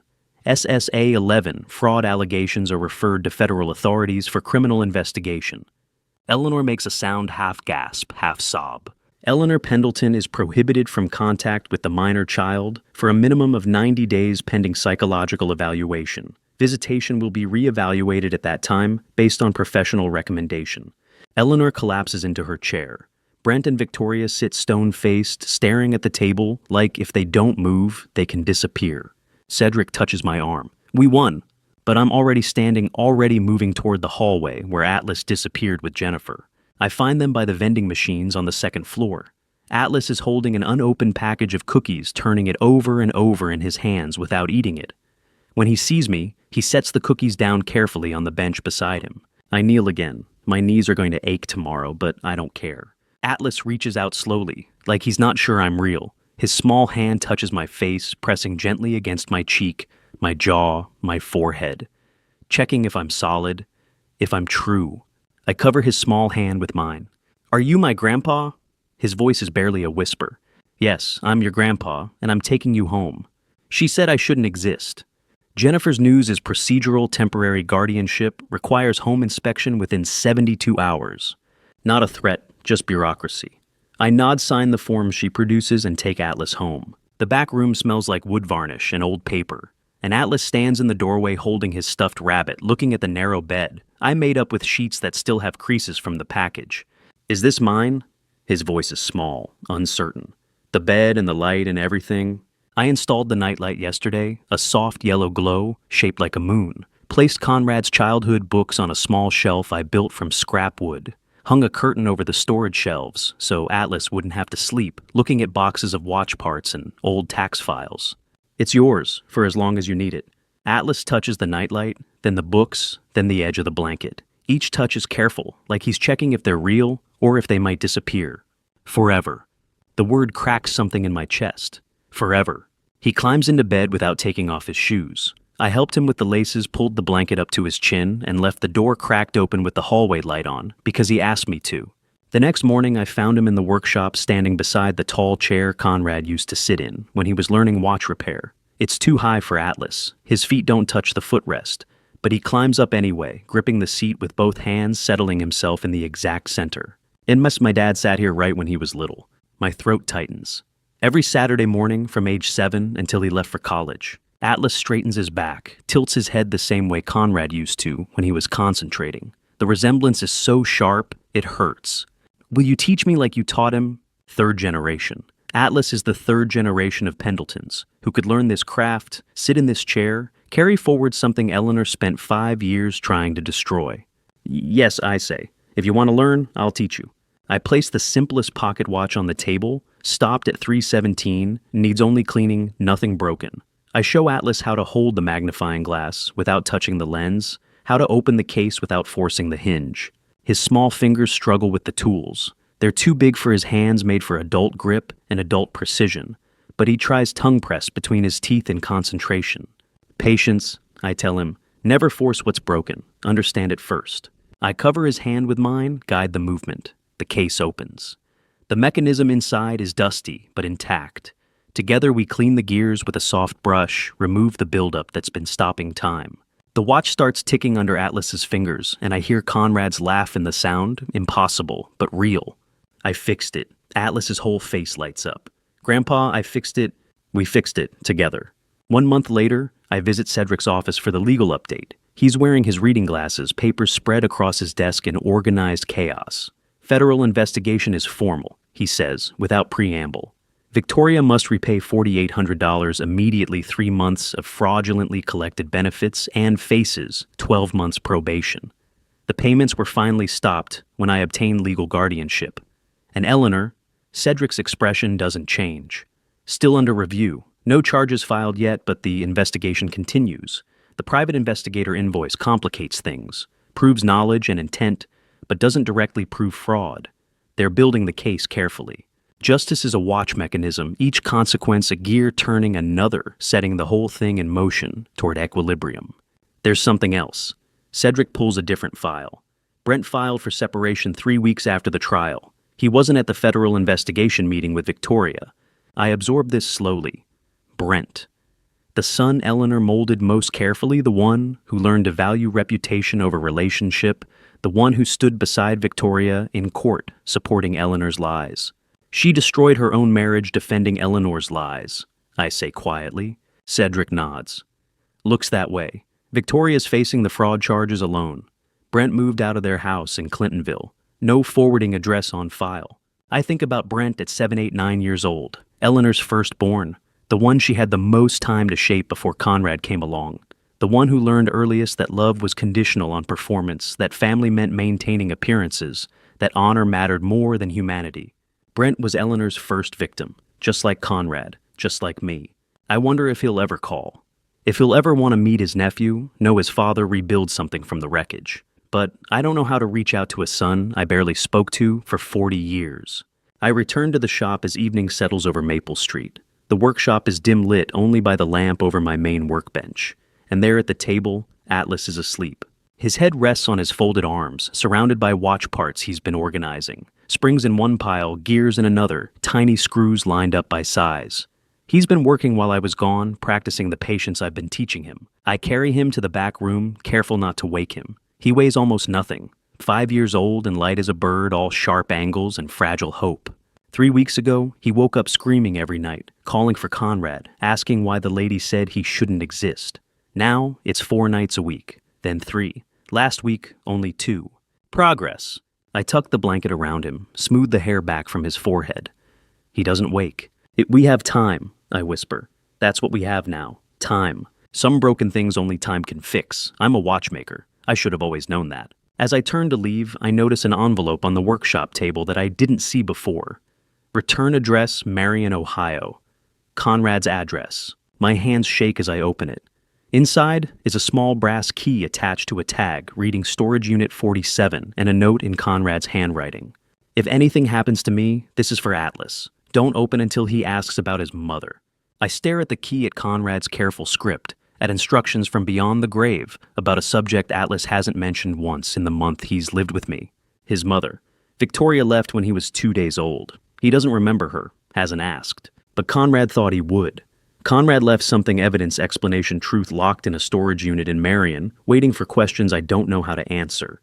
I lock the storage unit key in my desk drawer. Conrad's instructions were clear. I'm good at waiting. Atlas stops 3 feet from the elementary school gate backpack, enormous on his small shoulders, and asks the question that's been building all morning.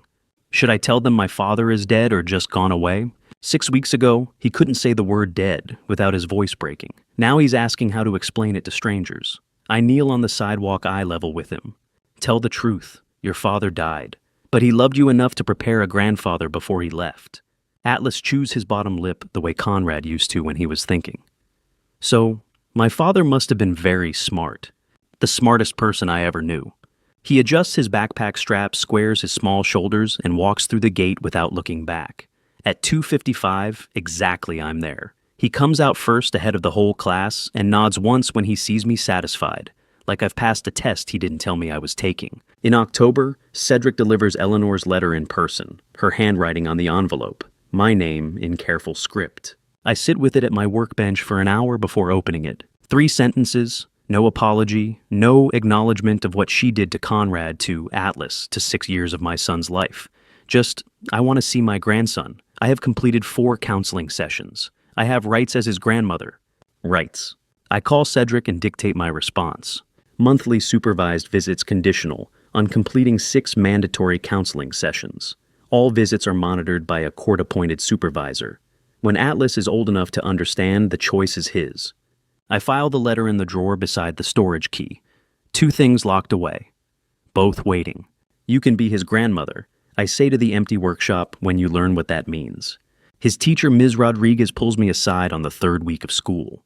He asks permission for everything, before he picks up a pencil, before he answers a question. She pauses. We're working on it. I watch Atlas through the classroom window. He's drawing while the other children build towers and play pretend.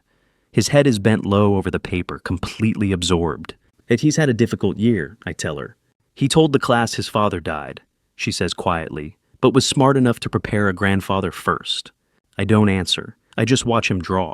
On a Saturday in late October, I'm at the workbench when Atlas goes still beside me. Grandpa, there's a man outside. Brent stands on the pavement beyond the glass, hands in his pockets, older in the face than I remember. Alone. He's been standing there 10 minutes. I noticed him when he arrived. I said nothing. I waited to see what he would do. Atlas studies him the way he studies mechanisms, careful, unhurried looking for the part that explains how the whole thing works. Is he safe? He's family, the kind that made mistakes and might be trying to fix them. Atlas considers this, then nods once toward the window, a child granting permission. Brent opens the door slowly. His eyes go to Atlas first, then to me, then back to the chair where his brother once sat. Conrad used to sit there, he says. His voice sounds like a door that hasn't been opened in years. I know. Atlas doesn't look up from the gear he's sorting. Grandpa told me, every Saturday from age 7. Brent's face does something complicated. I've seen that expression before, on Conrad in a photograph, holding a newborn. He was terrified to love, in front of people who might judge him for it. I'm sorry, Brent says to me, 2 words carrying 40 years of weight. Sit down, I say. I'll make coffee. We sit 3 mugs, 3 Pendleton men, a workshop that smells like oil and metal, and the patient work of 4 decades. Brent asks Atlas about school. Atlas answers carefully, checking with me first, then relaxing one question at a time. Before he leaves, Brent pauses at the door. She had 3 weeks before Conrad died, he says. His voice is flat factual, like he's been rehearsing the words alone in a car somewhere. Time to call you. Time to let you say goodbye. She chose not to. He leaves without waiting for my answer. I stand in the doorway and watch him disappear down Maple Street. And I think Eleanor shaped every person in this family. And one by one, we're finding our way back to each other without her. Atlas appears at my elbow, small and certain. Is he coming back? I think so. Good. He returns to his stool, picks up the gear he set down. He needs more practice being family.